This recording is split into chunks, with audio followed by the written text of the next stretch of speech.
स्वागत है दोस्तों पेपर एनालिसिस पॉइंट के ऊपर और मैं हूं आपके साथ डीके सर। और हम कर रहे थे आपके नाथ पब्लिकेशन बुक का एनालिसिस। किसका एनालिसिस कर रहे थे हम? आपकी जो नाथ पब्लिकेशन की बुक है उसका एनालिसिस कर रहे थे। नाथ पब्लिकेशन बुक, ठीक है। और ये बुक भी कौन सी है आपकी? एमसीक्यू। कौन सी आपकी? एमसीक्यू। एमसीक्यू बात करें तो एमसीक्यू कौन सी आपकी? 5100 प्लस। कौन सी आपकी? 5100 प्लस। 5100 प्लस की बात करें तो इसमें स्टार्ट किया था हमने ग्रुप ए, ठीक है। उसमें ग्रुप ए में स्टार्ट क्या किया था हमने?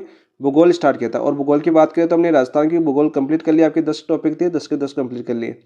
भारतीय भूगोल की बात करें तो हमने टॉपिक पूरे कंप्लीट कर लिए। भारतीय भूगोल के आपके 5 टॉपिक है, राजस्थान के भूगोल के आपके 10 टॉपिक है। 10 हमने राजस्थान भूगोल के, 5 है आपने भारतीय भूगोल की बात करी, कर लिए थे कंप्लीट। तीसरे हमने स्टार्ट किया था आपका विश्व भूगोल। क्या स्टार्ट किया था हमने? विश्व भूगोल स्टार्ट किया था।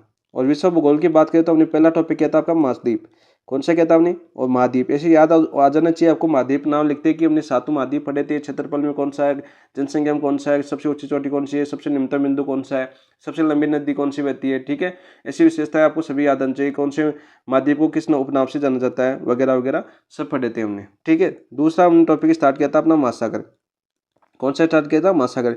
तो ऐसे महासागर का नाम दिखते ही आपको 500 महासागर आपकी आंखों के सामने तैरने चाहिए ऐसे, कि कौन सा प्रशांत महासागर, कौन सा दूसरे नंबर पर मैंने अटलांटिक महासागर पढ़ा था। तीसरे पे हिंद महासागर पढ़ा था जो एकमात्र ऐसा महासागर है जो अपने किसी देश के नाम पर है। चौथा हमने आपका दक्षिणी महासागर पढ़ा था क्षेत्रफल की बात करें। पांचवा हमने आर्कटिक महासागर पढ़ा था जिसे छिपता हुआ महासागर भी बोलते हैं।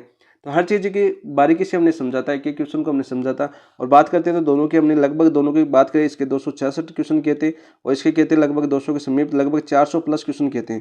महाद्वीप और महासागर के हमने दोनों को मिलाकर 400 प्लस क्वेश्चन किए और 400 के हमने प्रत्येक ऑप्शन की व्याख्या की है। क्या किया हमने? प्रत्येक ऑप्शन की व्याख्या की है। तो आप समझ सकते हो कि कितनी इंपॉर्टेंट है। और बात करते हैं जो 5100 प्लस है सभी आपके प्रीवियस ईयर क्वेश्चन है, तो ये आपकी 400 प्लस की व्याख्या भी कितनी इंपॉर्टेंट होगी आप खुद समझते हो। और वर्तमान जो नवीनतम क्वेश्चन है वो भी मैंने साथ साथ जोड़े, जो आपके जो जनवरी से आपके जून तक के बीच में जितने भी एग्जाम हुई है, आरपीएस ने जितने भी एग्जाम लिए है, वो सभी क्वेश्चन जो इंपॉर्टेंट क्वेश्चन थे और जिसमें ये टॉपिक जुड़े हुए थे वो सभी क्वेश्चन आपको समझाने के प्रयास किए गए।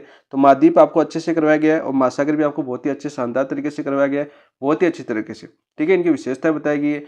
और महासागर की बात करें तो महासागर की भौगोलिक स्थिति भी मैंने बताया, कौन से महाद्वीपों के बीच में कौन सा महासागर है, कौन सा सागर इनके किनारे स्थित है, किसका अवशेष है, ये भी जैसे भूमध्य सागर बार बार पूछा जाता है आपके तटीय सागर का अवशेष है। तो ऐसे सभी क्वेश्चन हमने किए और आई होप सभी को समझ में आया होगा बहुत ही शानदार तरीके से और अच्छे से याद भी हुआ होगा टॉपिक, क्योंकि एमसीक्यू के माध्यम से आप एक टॉपिक को बहुत ही शानदार तरीके से कर सकते हैं। और 400 प्लस क्वेश्चन और उनकी व्याख्या के साथ आपको तैयार हुआ होगा। यदि आपने देखा है, पूरा समझा है, तो आपके लिए सबसे बेस्ट साबित होंगे और लंबे दौर तक आपको याद रहेंगे, ठीक है दोस्तों।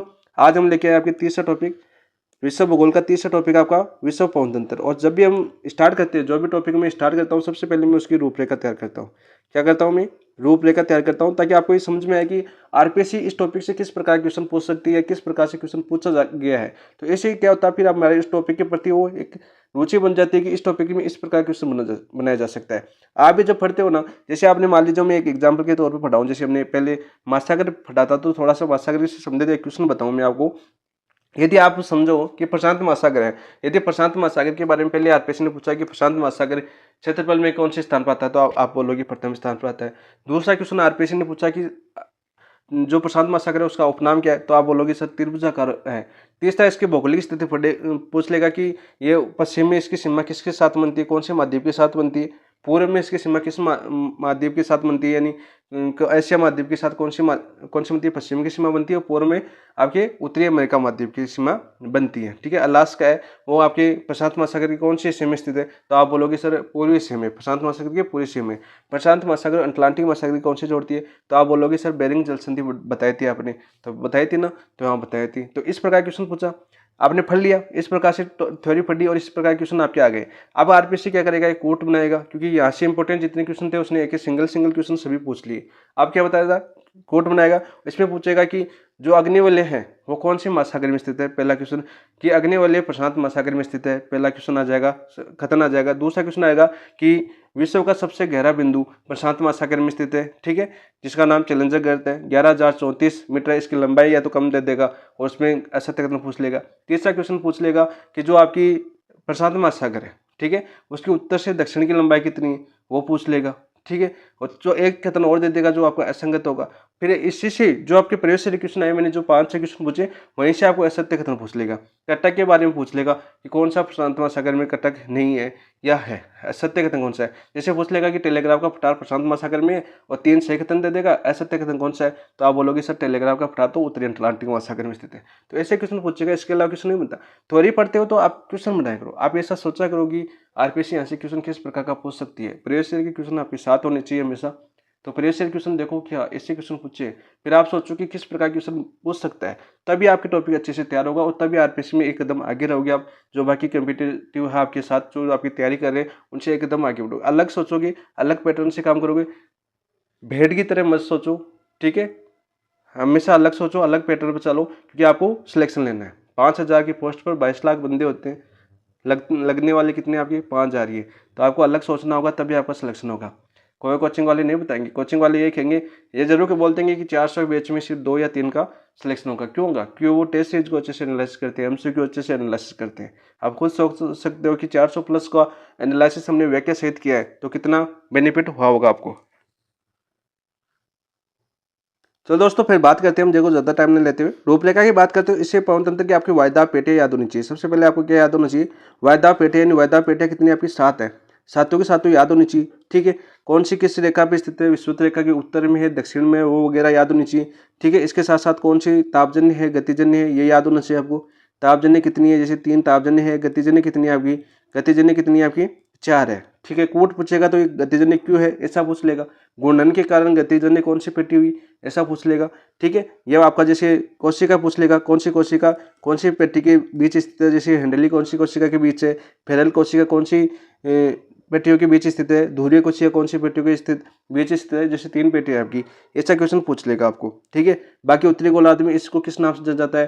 जैसे पछुआ पवने कौन सी पेटियों के बीच चलती है, व्यापारी पवने कौन सी के बीच चलती है, धुरी पवने कौन सी चलती है, कौन सी पेटी पर निम्न वायुदाब होता है, कौन सी पेटी पर उच्च वायुदाब होता है, ऐसे क्वेश्चन आपके पूछे गए, ठीक है। यानी 5-6 प्रकार के क्वेश्चन तो ऐसे पूछे गए। और ज़्यादातर इस टॉपिक से बात करूँ तो कूट का क्वेश्चन आएगा, ठीक है। इस टॉपिक से ज़्यादातर कूट का, यानी नवीनतम बात कर रहा हूँ अभी, तो जनवरी से जून की बात करता हूँ मैं, जो मैंने प्रीवियस से क्वेश्चन देखे हैं अभी, जिसमें ये टॉपिक थे आपके, उसमें आपके कूट के क्वेश्चन पूछे गए और वर्तमान में आपके कूट के क्वेश्चन पूछ रहे हैं, ठीक है। इसके अलावा आपके जो स्थानीय पवन है, यानी किस महाद्वीप में कौन सी पवन चलती है, वो पूछता है इसमें, सीधा सीधा पूछ लेता है। गर्म हवा कौन सी है, ठंडी हवा कौन सी है, यानी ठंडी पवन कौन सी है, गर्म पवन कौन सी है।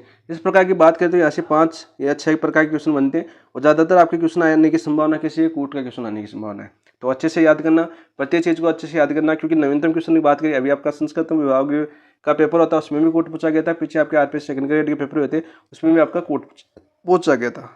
चलो दोस्तों, फिर शुरू करते हैं। शुरू करने से पहले जिन दोस्तों ने अभी तक अपने चैनल को सब्सक्राइब नहीं किया, सबसे पहले तो चैनल को सब्सक्राइब कीजिए। बाकी यदि आपको क्लास का एनालिसिस अच्छा लगे, वीडियो सोल्यूशन अच्छा लगे, तो वीडियो को अपने दोस्तों के साथ शेयर भी कीजिए।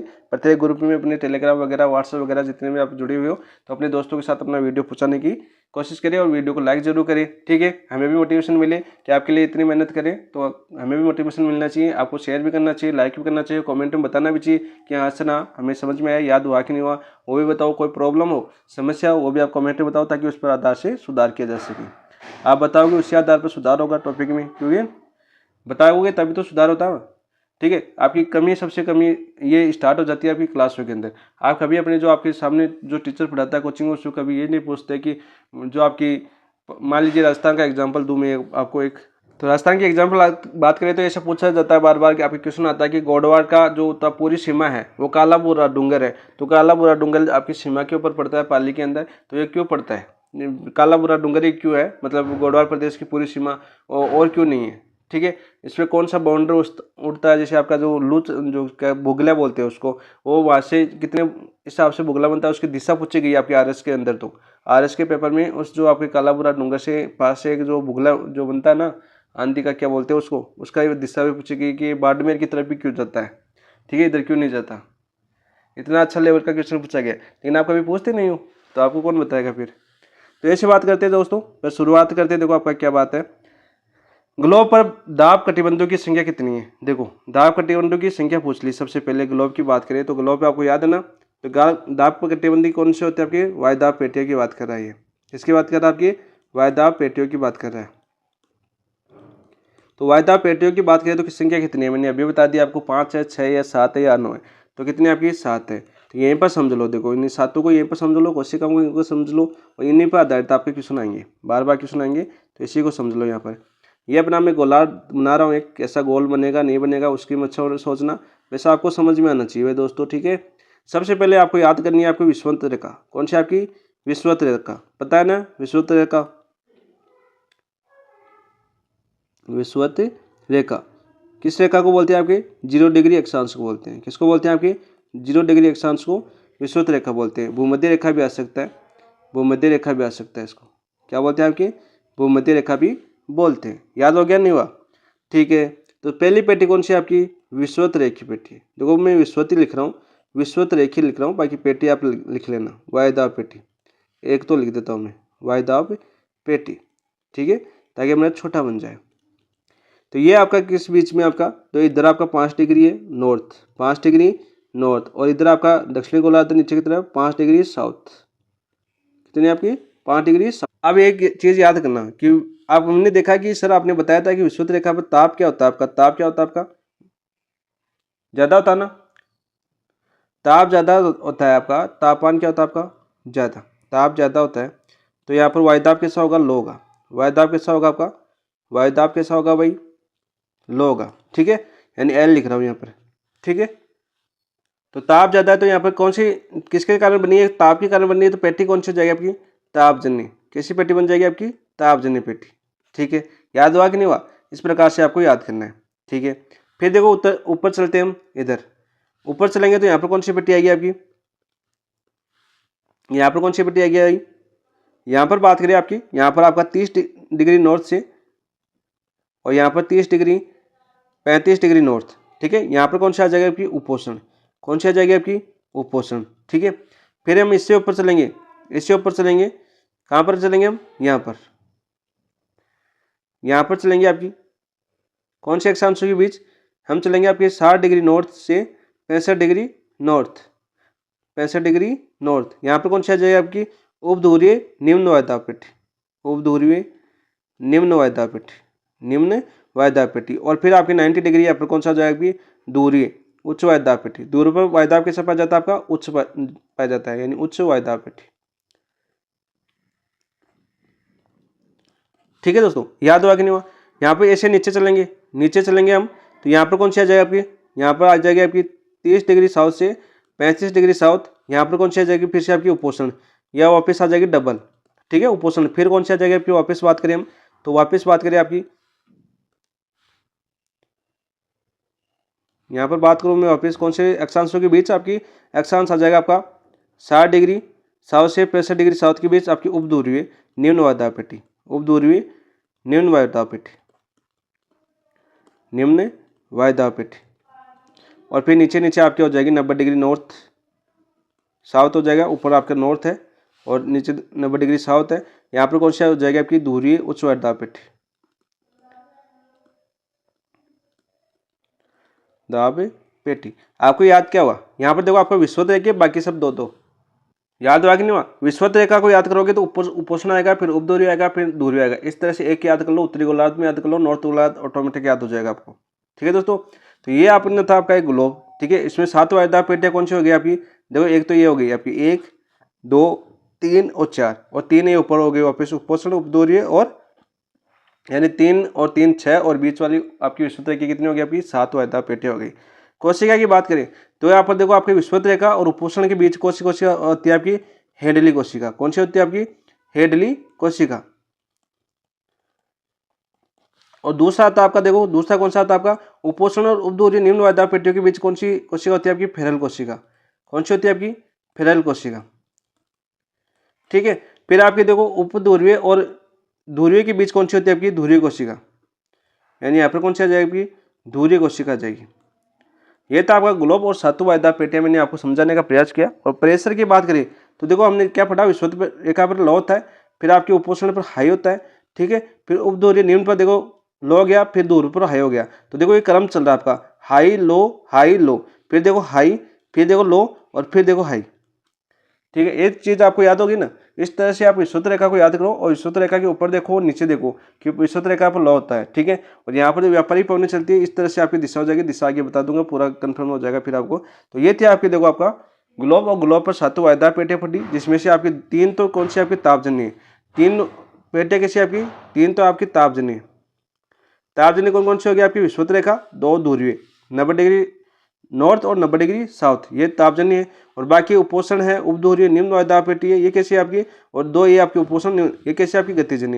ये 4 पेटियां वो कैसी आपकी गतिजनी। ये क्वेश्चन सभी पूछे जा चुके हैं भाई, सभी याद करना। 3 पेटियां कैसी है तापजनी और 4 पेटियां कैसी है गतिजनी। ठीक है दोस्तों, ये था आपका। तो राइट आंसर क्या हो जाएगा इसका 7, क्या हो जाएगा आपका 7, ऑप्शन नंबर 3 आपका राइट आंसर हो जाएगा। नेक्स्ट क्वेश्चन नंबर 2 की बात करता हूँ मैं।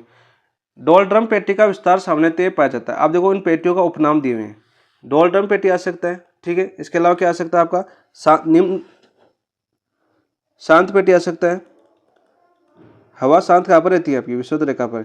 या क्या आ सकता है आपका विषुवत रेखीय निम्न वायुदाब पेटी, निम्न वायुदाब पेटी। अभी हमने पढ़ा, यदि उसको अच्छे से समझ में आ गया डायग्राम तो वो आसान से कर सकता है। डोलड्रम पेटी, शांत पेटी या विषुवत रेखीय पेटी, निम्न वायुदाब पेटी, ये किस अक्षांश के बीच पड़ी थी हमने, 5 डिग्री नॉर्थ से 5 डिग्री साउथ के बीच। तो ऑप्शन नंबर 4 आपका राइट आंसर हो जाएगा। नेक्स्ट बात करते हैं, देखो 3 शांत पेटी किस रेखा के दोनों ओर पाई जाती है, किस रेखा की पाई जाती है। देखो हमने ये ग्लोब पढ़ा था ना, ये ग्लोब, ये हमने क्या पढ़ी थी, हमने विषुवत रेखा 0 डिग्री अक्षांश रेखा पढ़ी थी हमने। कौन सी, 0 डिग्री अक्षांश हो सकती है आपका, विषुवत रेखा बोल सकते हैं उसको, भूमध्य रेखा बोल सकते हैं उसको। इस तरह ऊपर, इसके ऊपर क्या था 5 डिग्री नॉर्थ था और नीचे क्या था आपका 5 डिग्री साउथ था। तो देखो 5 डिग्री नॉर्थ और 5 डिग्री साउथ के बीच में कौन सी है, तो शांत पेटी किस रेखा के मध्य स्थित है।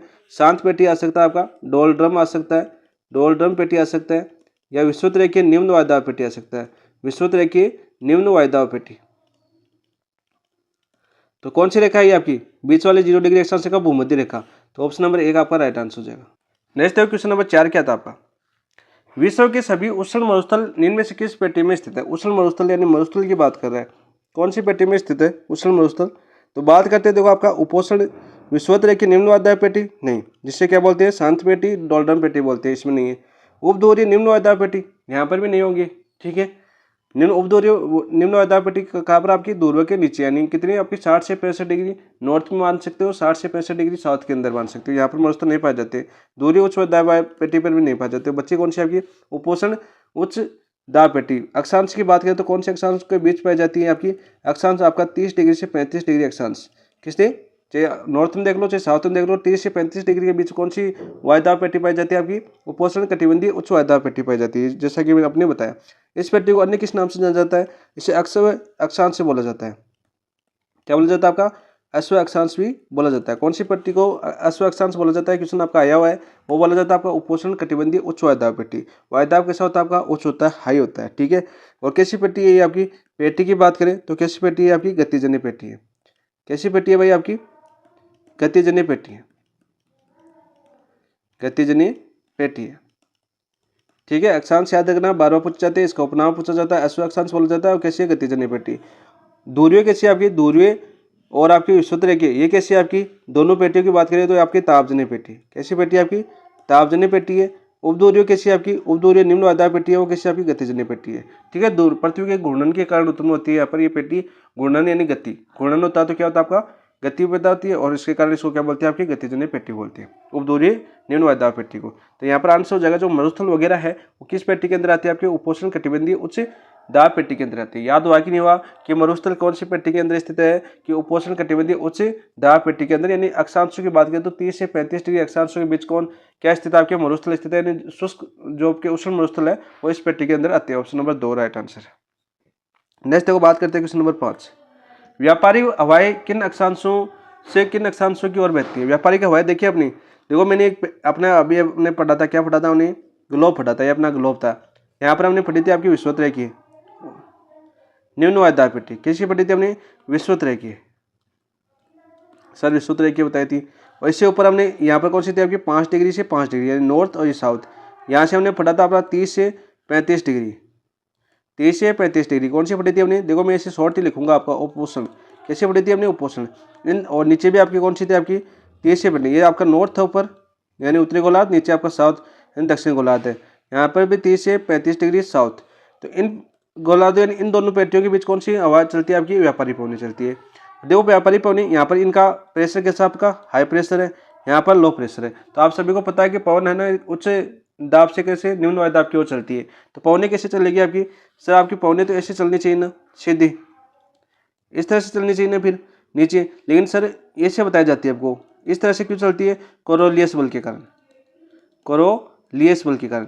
कोरोलियस बल देखो हमने पढ़ा था नहीं, कोशिका कौन सी आपकी फेरल कोशिका, जो आपकी फेरल का नियम है ना, फेरल कोशिका, और फेरल का जो कोशिका यानी फेरल का नियम है वो किस पर लागू होता है, आपका कोरोलियस बल पर लागू होता है। कोरोलियस बल के कारण इसकी दिशा ऐसी हो जाती है आपकी दक्षिणी पूर्वी, उत्तरी पूर्वी और दक्षिणी पूर्वी, यानी जो आपकी व्यापारी पवन है इनकी दिशा कौन सी होती है, बार बार पूछी जाती है। दिशा होती है आपकी उत्तरी पूर्वी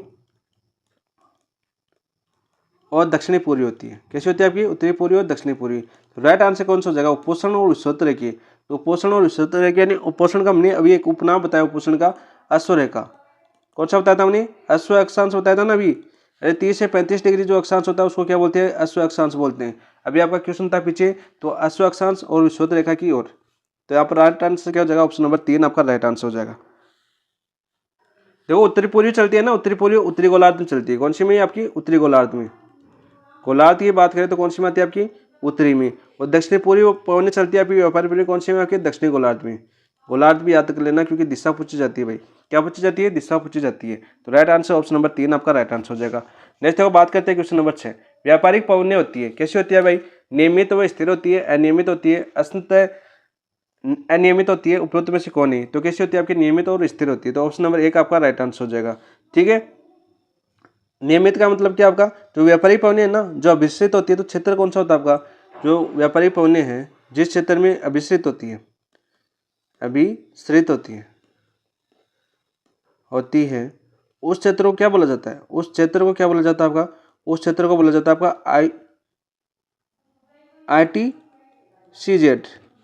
और ITCZ का मतलब क्या आपका, अंतर उष्ण कटिबंधीय अभिसरण क्षेत्र। तो ऐसा पूछा जा सकता है कि आपकी जो व्यापारिक पवनें है वो कौन से क्षेत्र में अभिसरित होती है। अभिसरित का मतलब कैसे होता है, इधर से चल के आती है आपकी जो विषुवत रेखा के पास में जो अभिसरित होती है ना इस प्रकार से, उसको बोलते हैं आपके अभिसरण। तो कौन सा क्षेत्र बनता है वहां पर, ITCZ क्षेत्र बनता है। कौन सा आपका, अंतर उष्ण कटिबंधीय अभिसरण क्षेत्र। तो ऑप्शन नंबर, और यहाँ पर पवनें कैसी होती है आपकी, नियमित और स्थिर। यानी आपने पढ़ा होगा भूमध्य रेखा पर पवनें कैसी होती है आपकी, स्थिर होती है, नियमित होती है और कैसी होती है आपकी, स्थिर होती है। कौन सी रेखा पर, भूमध्य रेखा पर 0 डिग्री अक्षांश रेखा आ सकता है या विषुवत रेखा भी आ सकता है। तो ऑप्शन नंबर 1 आपका राइट आंसर हो जाएगा। नेक्स्ट देखो बात करते हैं क्वेश्चन नंबर 7। पूरे वर्ष एक ही दिशा में प्रवाहित होने वाली पवनों क्या कहलाती है। पूरे वर्ष एक ही दिशा में प्रवाहित होती है, यानी एक ही दिशा में स्थानीय पवन कहलाती है, सनातनी पवन कहलाती है, सामाजिक पवन कहलाती है, ध्रुवीय पवन कहलाती है। तो राइट आंसर क्या हो जाएगा आपका 7 का, सनातनी पवन कहलाती है। ठीक है, इसे स्थायी पवन भी बोलते हैं, क्या बोलते हैं, स्थायी, यानी एक ही दिशा में चलती है तो स्थायी होगी वो, इस तरह से स्थायी पवन आ जाएगा। या क्या जाएगा, इसको प्रचलित पवनें बोलते हैं, स्थायी या प्रचलित पवनें भी बोलते हैं, प्रचलित पवनें भी बोला जाता है इसको। तो ऑप्शन नंबर 2 आपका राइट आंसर हो जाएगा। नेक्स्ट बात करते हैं, देखो क्वेश्चन नंबर 8।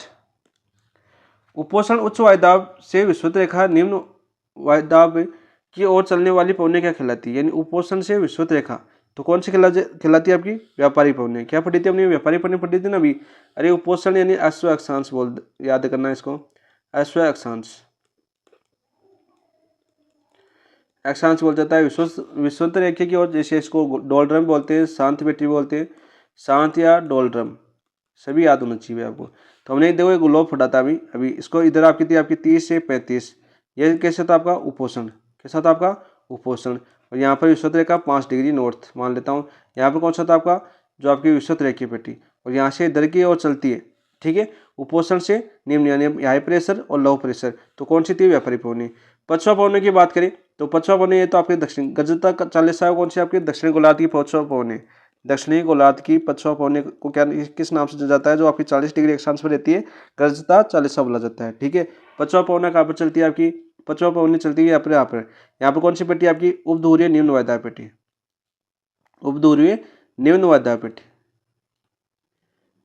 पेटी।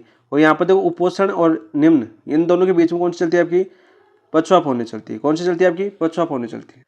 पछुआ पवनें की बात करें तो दक्षिणी गोलार्ध के अंदर आपकी गजता चालीसा भी आती है आपकी, 50 डिग्री दक्षिणी अक्षांश को भयंकर या प्रचंड 50 बोला जाता है, 60 डिग्री दक्षिणी अक्षांश को आपका चिकता साटा बोला जाता है। क्या बोला जाता है आपका? चिकता साटा।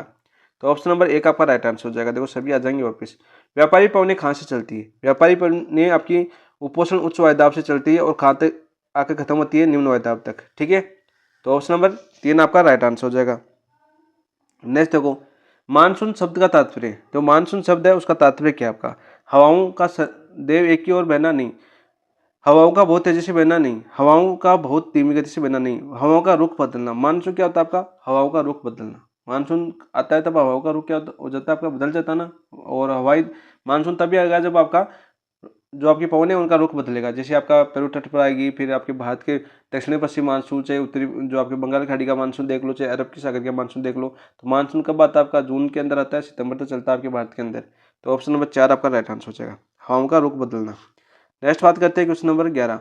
यूरोप में जूरा पर्वत से जेनेवा झील की तरफ रात्रि में चलने वाली शीतल एवं शुष्क पवन को किस नाम से जाता है? देखो ऐसा पूछा जाता है क्वेश्चन कि यूरोप है, यूरोप में जूरा पर्वत है। जूरा पर्वत कहाँ पर? देखो एक क्वेश्चन याद कर लेना। यूरोप है, यूरोप में कौन सा पर्वत है आपका? जूरा पर्वत। याद हो गया ना। से जेनेवा झील की तरफ रात्रि में चलने वाली शीतल एवं शुष्क हवा। शीतल का मतलब क्या पूछा है आपका? ठंडी हवा पूछी है। कौन सी हवा पूछी है आपकी? ठंडी हवा पूछी है। शुष्क पवन किस नाम से जानी जाती है आपकी? तालविंड। देखो तालविंड किसी हवा का नाम नहीं है, सालेनियम भी किसी हवा का नाम नहीं है। मिस्ट्रल और जोरान है, तो यहाँ पर कौन सी हो जाएगी आपकी? जोरान। ऑप्शन नंबर 4 आपका राइट आंसर हो जाएगा। और जो आपकी मिस्ट्रल है, मिस्ट्रल कौन सी होती है आपकी? ये बहती है आपकी रोन घाटी से, रोन घाटी से भूमध्य सागर के बीच, भूमध्य सागर के बीच। देश की बात करें तो स्पेन और फ्रांस। कौन से देश में चलती है आपकी मिस्ट्रल? स्पेन व फ्रांस के बीच। तो यहाँ पर राइट आंसर क्या बचा आपका? जोरान हो जाएगा। ऑप्शन नंबर 4 आपका राइट आंसर हो जाएगा। नेक्स्ट बात करते हैं क्वेश्चन नंबर 12। सम्मिलित करना है हमें, फिर से देखो सम्मिलित करना है सूची फर्स्ट और सूची सेकंड। देखो बेल्ट ऑफ कॉम, देखो दो चीजें आप याद करना। जो फेरल का नियम है वो किस पर लागू होता है आपका? फेरल का नियम कौन सी हम? कोरोलियस बल पर लागू होता है। बेल्ट ऑफ कॉम की बात करें, ठीक है, तो यहाँ पर क्या हो जाएगा आपका? डोलड्रम। डोलड्रम्स किसको बोलते हैं आपकी? अरे डोलड्रम्स किसको बोलते हैं? शांत पेटी किसको बोलते हैं? विषुवत रेखा, निम्न वायदाव पेटी। बता दिया ना आपको, निम्न वायदाव पेटी। याद रखो भाई, ऐसे मत बोलो, याद रखो, याद होना चाहिए का उपनाम बार बार पूछा जाता है। तो वही क्वेश्चन आ गया ना। नाथ पब्लिकेशन की यही खासियत है की, पहले कोट पे पूछेगा, चिंता का क्वेश्चन पूछेगा, फिर एक कोट का क्वेश्चन आया, यानी जो प्रेस से क्वेश्चन है उसको इस हिसाब से एडजस्ट किया है कि कोई भी पढ़े तो उसको पढ़ने के साथ साथ उसको एहसास हो कि हाँ इस प्रकार से आरपीएससी ने आगे अपना कदम बढ़ाया है। तो इस पर काफ़ी मेहनत की गई है। यहाँ पर देखो दूसरी बात करते हैं हम, डिप्लेटिंग फोर्स। डिप्लेटिंग फोर्स है वो किस पर लागू होता है आपका? डिप्लेटिंग फोर्स की बात करें तो कोरोलियस बल। किसको बोलते हैं आपकी? कोरोलियस बल को बोलते हैं। कौन सा नियम लागू होता है इस पर? फेरल का नियम। फेरल का नियम याद करना, ठीक है। और क्या होता है आपका? कोरोलियस बल घूर्णन के कारण चलती हवाओं की दिशा बदलना, ठीक है। जो आपका डिप्लेटिंग फोर्स है वो किसको बोला जाता है? जो घूर्णन के कारण जो चलती हवाएं, यानी पृथ्वी अपने अक्ष पर क्या करती है? घूर्णन करती है। तो चलती हवाओं का क्या बदलना? दिशा बदलना, ठीक है। और आपकी रोलिंग फोर्टिज कौन सा हो जाएगा आपका? रोलिंग फोर्टिज आपका वेस्टर्ली हो जाएगा। हरमेटन कैसी आपकी? हरमेटन आपकी डॉक्टर विंड है, ठीक है। हरमेटन हवा आपने देखा होगा कौन से तट पर चलती है? आपकी गिनी के तट पर चलती है, ठीक है। और हरमेटन आपकी शुष्क यहाँ पर दशा होती है, और ये आपकी सारा मरुस्थल से आती है आपकी रिका माध्यिकी में, सारा मरुस्थल से चलकर आती है और गिनी के तट पर आती है, क्योंकि यहाँ पर नमी, हल्की नमी होती है ना, और ये गर्म हवा है। कैसी आपकी? गर्म हवा, ठीक है। उस नमी को क्या कर देती है? दूर कर देती है। यानी हल्की फुल्की जैसे मेरी तरह जुकाम लगी होती है तो उस जुकाम को क्या कर देती है? दूर कर देती है। और एक कैसे काम करती है? डॉक्टर की तरह काम करती है। इसलिए इसको क्या बोला जाता है? डॉक्टर विंड बोला जाता है। और सेकंड ग्रेड में 5 से 6 बार पूछा गया ये क्वेश्चन, हेलमेटन वाला। तो राइट आंसर क्या हो जाएगा आपका? राइट आंसर हो जाएगा आपका 3, 1, 4, 2। 3, 1, 4, 2 कौन सी में? आपके ऑप्शन नंबर 3 आपका राइट आंसर हो जाएगा। नेक्स्ट देखो बात करते हैं क्वेश्चन नंबर 13। क्वेश्चन नंबर 13 क्या आपका? देखो सूची फर्स्ट दे रखी है, सूची सेकंड दे रखी है। चक्रवात दे रखा है, साइक्लोन। तो चक्रवात कौन से सागर में चलते हैं आपके? हेरिकेन कौन से में? टाइफून कौन से में आता है आपका? विली विली कौन से आते हैं? यानी चक्रवात है अब इधर इस तरफ से आपके जो हेरिकेन है भी, टाइफून भी चक्रवात है, विली विली आपका चक्रवातों के नाम दे रखे हैं। जैसे साइक्लोन कौन से सागर के अंदर आते हैं, ये हमें पूछा गया क्वेश्चन है। कौन से सागर के अंदर आते हैं, ठीक है। तो यहाँ पर देख लो आपका चक्रवात कौन सी में आता है आपका?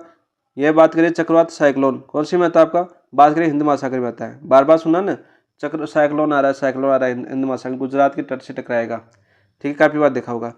हरिकेन है, हरिकेन कहाँ पर आता है आपका, अटलांटिक महासागर। टाइफून किस महासागर का तूफान है, बताओ भाई, टाइफून किसका, आपका दक्षिणी चीन सागर में आता है आपका टाइफून। विली विली आपका पश्चिमी ऑस्ट्रेलिया में, विली विली पश्चिमी ऑस्ट्रेलिया में। तो राइट आंसर क्या हो जाएगा, 3 4 2 1, ऑप्शन नंबर 2 आपका राइट आंसर हो जाएगा। नेक्स्ट देखो, बात करते हैं क्वेश्चन नंबर 14। सागर तल पर वायुदाब होता है, सागर तल पर वायुदाब कितना होता है, देखो सागर यानी समुद्र तट पर आपका सामने तो वायुदाब पूछा गया है, तो कितना होता है आपका 1002.20 मिलीबार, या 1013.25 मिलीबार, 1035.40 मिलीबार और 1018.12 मिलीबार। तो 1013.25 मिलीबार होता है, ठीक है। वायुदाब की इकाई पूछी गई है, इकाई भी आपकी पूछ ली गई है कि कैसी में मापा जाता है, सामान्यतया मिलीबार में मापा जाता है, ठीक है। वायुदाब सर्वप्रथम जानकारी किसने दी थी, वायुदाब की सर्वप्रथम जानकारी किसने दी थी भाई, ग्यूरिक ने। किसने दी थी, आपकी ग्यूरिक ने वायुदाब की सर्वप्रथम जानकारी दी थी, याद कर लेना। यहाँ पर राइट आंसर हो जाएगा ऑप्शन नंबर 2। नेक्स्ट बात करते हैं क्वेश्चन नंबर 15। निम्नलिखित में से किन अक्षांशों के मध्य घोड़ा अक्षांश स्थित है। अभी मैंने क्या बताया था, उपोषण वायुदाब पेटी है, कौन सी आपकी, उपोषण उच्च वायुदाब पेटी। देखो सभी बता, उसी एक डायग्राम से सारे क्वेश्चन पूछे गए। अभी देखो, उपोषण उच्च वायुदाब पेटी को मैंने क्या बोला था, घोड़ा अक्षांश। कौन से अक्षांश के बीच में आपके 30 से 35 डिग्री, ठीक है, नॉर्थ भी आ सकता है, 30 से 35 डिग्री साउथ भी आ सकता है। तो देखो आपका 30 डिग्री उत्तरी अक्षांश से 35 डिग्री उत्तरी अक्षांश, 30 डिग्री दक्षिण अक्षांश से 35 डिग्री दक्षिण अक्षांश। ऑप्शन नंबर 2 आपका राइट आंसर हो जाएगा। सीधा सा क्वेश्चन था। नेक्स्ट देखो, बात करते हैं 16। उपोषण उच्च वायुदाब पेटियां हैं, उपोषण उच्च वायुदाब पेटियां कैसी पेटी हुई आपकी, जो मैंने क्या बताया था, मैंने बताया था देखो 4 तो कैसी आपकी गतिजन्य है, 4 तो गतिजन्य है, और 3 कैसी आपकी तापजन्य है। तापजन्य कौन सी आपकी, 2 तो ध्रुवीय, 2 तो ध्रुवीय, एक कौन सी आपकी विषुवत रेखा, डोलड्रम भी बोल सकते हैं इसको, शांत पेटी भी बोल सकते हैं। तो ये तो कैसे आपकी तापजन्य, बाकी 4 कैसे होगी आपकी गतिजन्य। तो उपोषण वायुदाब या उपध्रुवीय निम्न वायुदाब, ठीक है, दोनों कैसे आपकी गतिजन्य, पृथ्वी के घूर्णन के कारण उत्पन्न होती है। किसी कारण, पृथ्वी के घूर्णन के कारण। तापजन्य कौन सी आपकी विषुवत रेखीय और ध्रुवीय। ऑप्शन नंबर 1 आपका राइट आंसर। 17 देखो आपका, तो 17 क्या था आपका, देखो 17 था आपका निम्नलिखित क्षेत्रीय दाब गठबंधों का सही अनुक्रम क्या है। सही अनुक्रम बता, देखो हमने क्या पढ़ा, हमने पढ़ा सबसे पहले विषुवत रेखा। कौन सी पढ़ी हमने, विषुवत रेखा पढ़ी थी। कौन सी आपकी विषुवत रेखा, विषुवत रेखा पढ़ी थी। विषुवत रेखा के ऊपर कौन सी पढ़ी थी हमने, उपोषण उच्च वायुदाब, उपोषण उच्च वायुदाब पढ़ी थी, ठीक है, दूसरी पढ़ी है ना। और फिर कौन सी पढ़ी थी हमने, उपध्रुवीय पढ़ी थी। कौन सी पढ़ी थी हमने, उपध्रुवीय निम्न वायुदाब पढ़ी थी। निम्न लिख रहा हूँ, पूरा नहीं लिख रहा। फिर हमने पढ़ी थी आपकी ध्रुवीय उच्च वायुदाब, लास्ट में कौन सी पढ़ी थी, ध्रुवीय उच्च वायुदाब। तो यहाँ पर देखो क्रम देख लो आप, विषुवत, उपोषण, उपध्रुवीय और आपकी ध्रुवीय। तो राइट आंसर क्या हो जाएगा आपका, सबसे पहले विषुवत आएगा, तो देखो 2 आएगा, तो इन दोनों ऑप्शन को काटो, 2 नहीं आ रहा है। फिर देखो क्या आ रहा है आपका, उपोषण आ रहा है, तो उपोषण आएगा 4 आएगा, यहाँ पर 3 आ रहा है, तो ये कैंसिल हो जाएगा। ऑप्शन नंबर 4 आपका राइट आंसर हो जाएगा। ऐसे ही आपके दक्षिण में चलेगी, दक्षिण गोलार्ध में उपोषण आएगा, उपोषण उच्च वायुदाब आएगा, विषुवत रेखा पर क्या होता होगा, निम्न वायुदाब। फिर कौन सा आएगा आपका, उपध्रुवीय आएगा, निम्न वायुदाब आ जाएगा, फिर आपका ध्रुवीय आ जाएगा। यानी पूरा गोलार्ध आपको याद होना चाहिए, ग्लोब आपका पूरा याद होना चाहिए आपको, ठीक है। इनके अक्षांश भी आपको याद होनी चाहिए। विषुवत रेखा 5 से नॉर्थ से 5 डिग्री साउथ, या आपकी उपोषण आपकी 30 डिग्री नॉर्थ से 35 डिग्री नॉर्थ, ऐसा आपका दक्षिण गोलार्ध में होगा। उपध्रुवीय आपकी 60 डिग्री नॉर्थ से 65 डिग्री नॉर्थ, और ध्रुवीय आपकी 90 डिग्री नॉर्थ। तो अक्षांश भी आपको याद होना चाहिए पूरी। राइट आंसर हो जाएगा ऑप्शन नंबर 3। नेक्स्ट देखो, बात करते हैं क्वेश्चन नंबर 18। उपोषण मंडल में उच्च वायुदाब का कारण क्या है। देखो उपोषण मंडल की बात करें, उपोषण मंडल, देखो उपोषण मंडल याद करते हैं, उपोषण पेटी की बात कर रहे हैं, यानी उच्च वायुदाब, उपोषण उच्च वायुदाब की बात कर रहे हैं, वायुदाब पेटी, ठीक है। कौन से अक्षांशों के बीच स्थित है आपकी, अक्षांशों की बात करें हम तो 30 डिग्री नॉर्थ से 35 डिग्री नॉर्थ के बीच। और यहाँ पर कौन सी आपकी, इसके ऊपर हमने पढ़ी थी उपध्रुवीय। कौन सी पढ़ी थी हमने, उपध्रुवीय निम्न वायुदाब पेटी। कौन सी, निम्न वायुदाब पेटी। और अक्षांश की बात करें 60 डिग्री से 65 डिग्री नॉर्थ। यहाँ पर जो वायु उठती है, वायु उठती है और पृथ्वी के गुण यहाँ से उठने के बाद यहाँ पर उपोषण पर बैठती है। यहाँ पर उपोषण वायुदाब क्या होती है आपकी, बैठती है। यहाँ पर कैसा होता है आपका, निम्न होता है, यहाँ पर उच्च होता है। यानी यहाँ पर उठी हुई जो वायु है, यहाँ पर दोनों आपस में मिलती है, कौन से अक्षांश पर आपके 30 से 35 डिग्री नॉर्थ अक्षांश पर इसमें बैठती है। और बैठती नहीं, किसी कारण बैठती है हवा, पृथ्वी के घूर्णन के कारण। किसके कारण बैठती है आपकी? पृथ्वी के गुणन के कारण, घूर्णन के कारण। और घूर्णन के कारण ये हवा बैठती है, उससे घूर्णन के कारण क्या होता है आपका? वायु का क्या होता है आपका? वायु का अवतलन होता है। क्या होता है आपका? वायु का अवतलन होता है। इसी का आंसर क्या हो जाएगा इसका? वायु का अवतलन। ऑप्शन नंबर 4 आपका राइट आंसर हो जाएगा। तो उच्च तापमान की बात करें तो उच्च तापमान पेटी नहीं है आपकी, कैसी आपकी? उपोष्ण गतिजन्य पेटी है। सबसे पहले तो आपको याद होनी चाहिए गतिजन्य पेटी है, उच्च तापमान आपके विषुवत रेखा पर पाया जाता है और आपके ध्रुव पर पाया जाता है। कहाँ पर? आपके ध्रुव पर।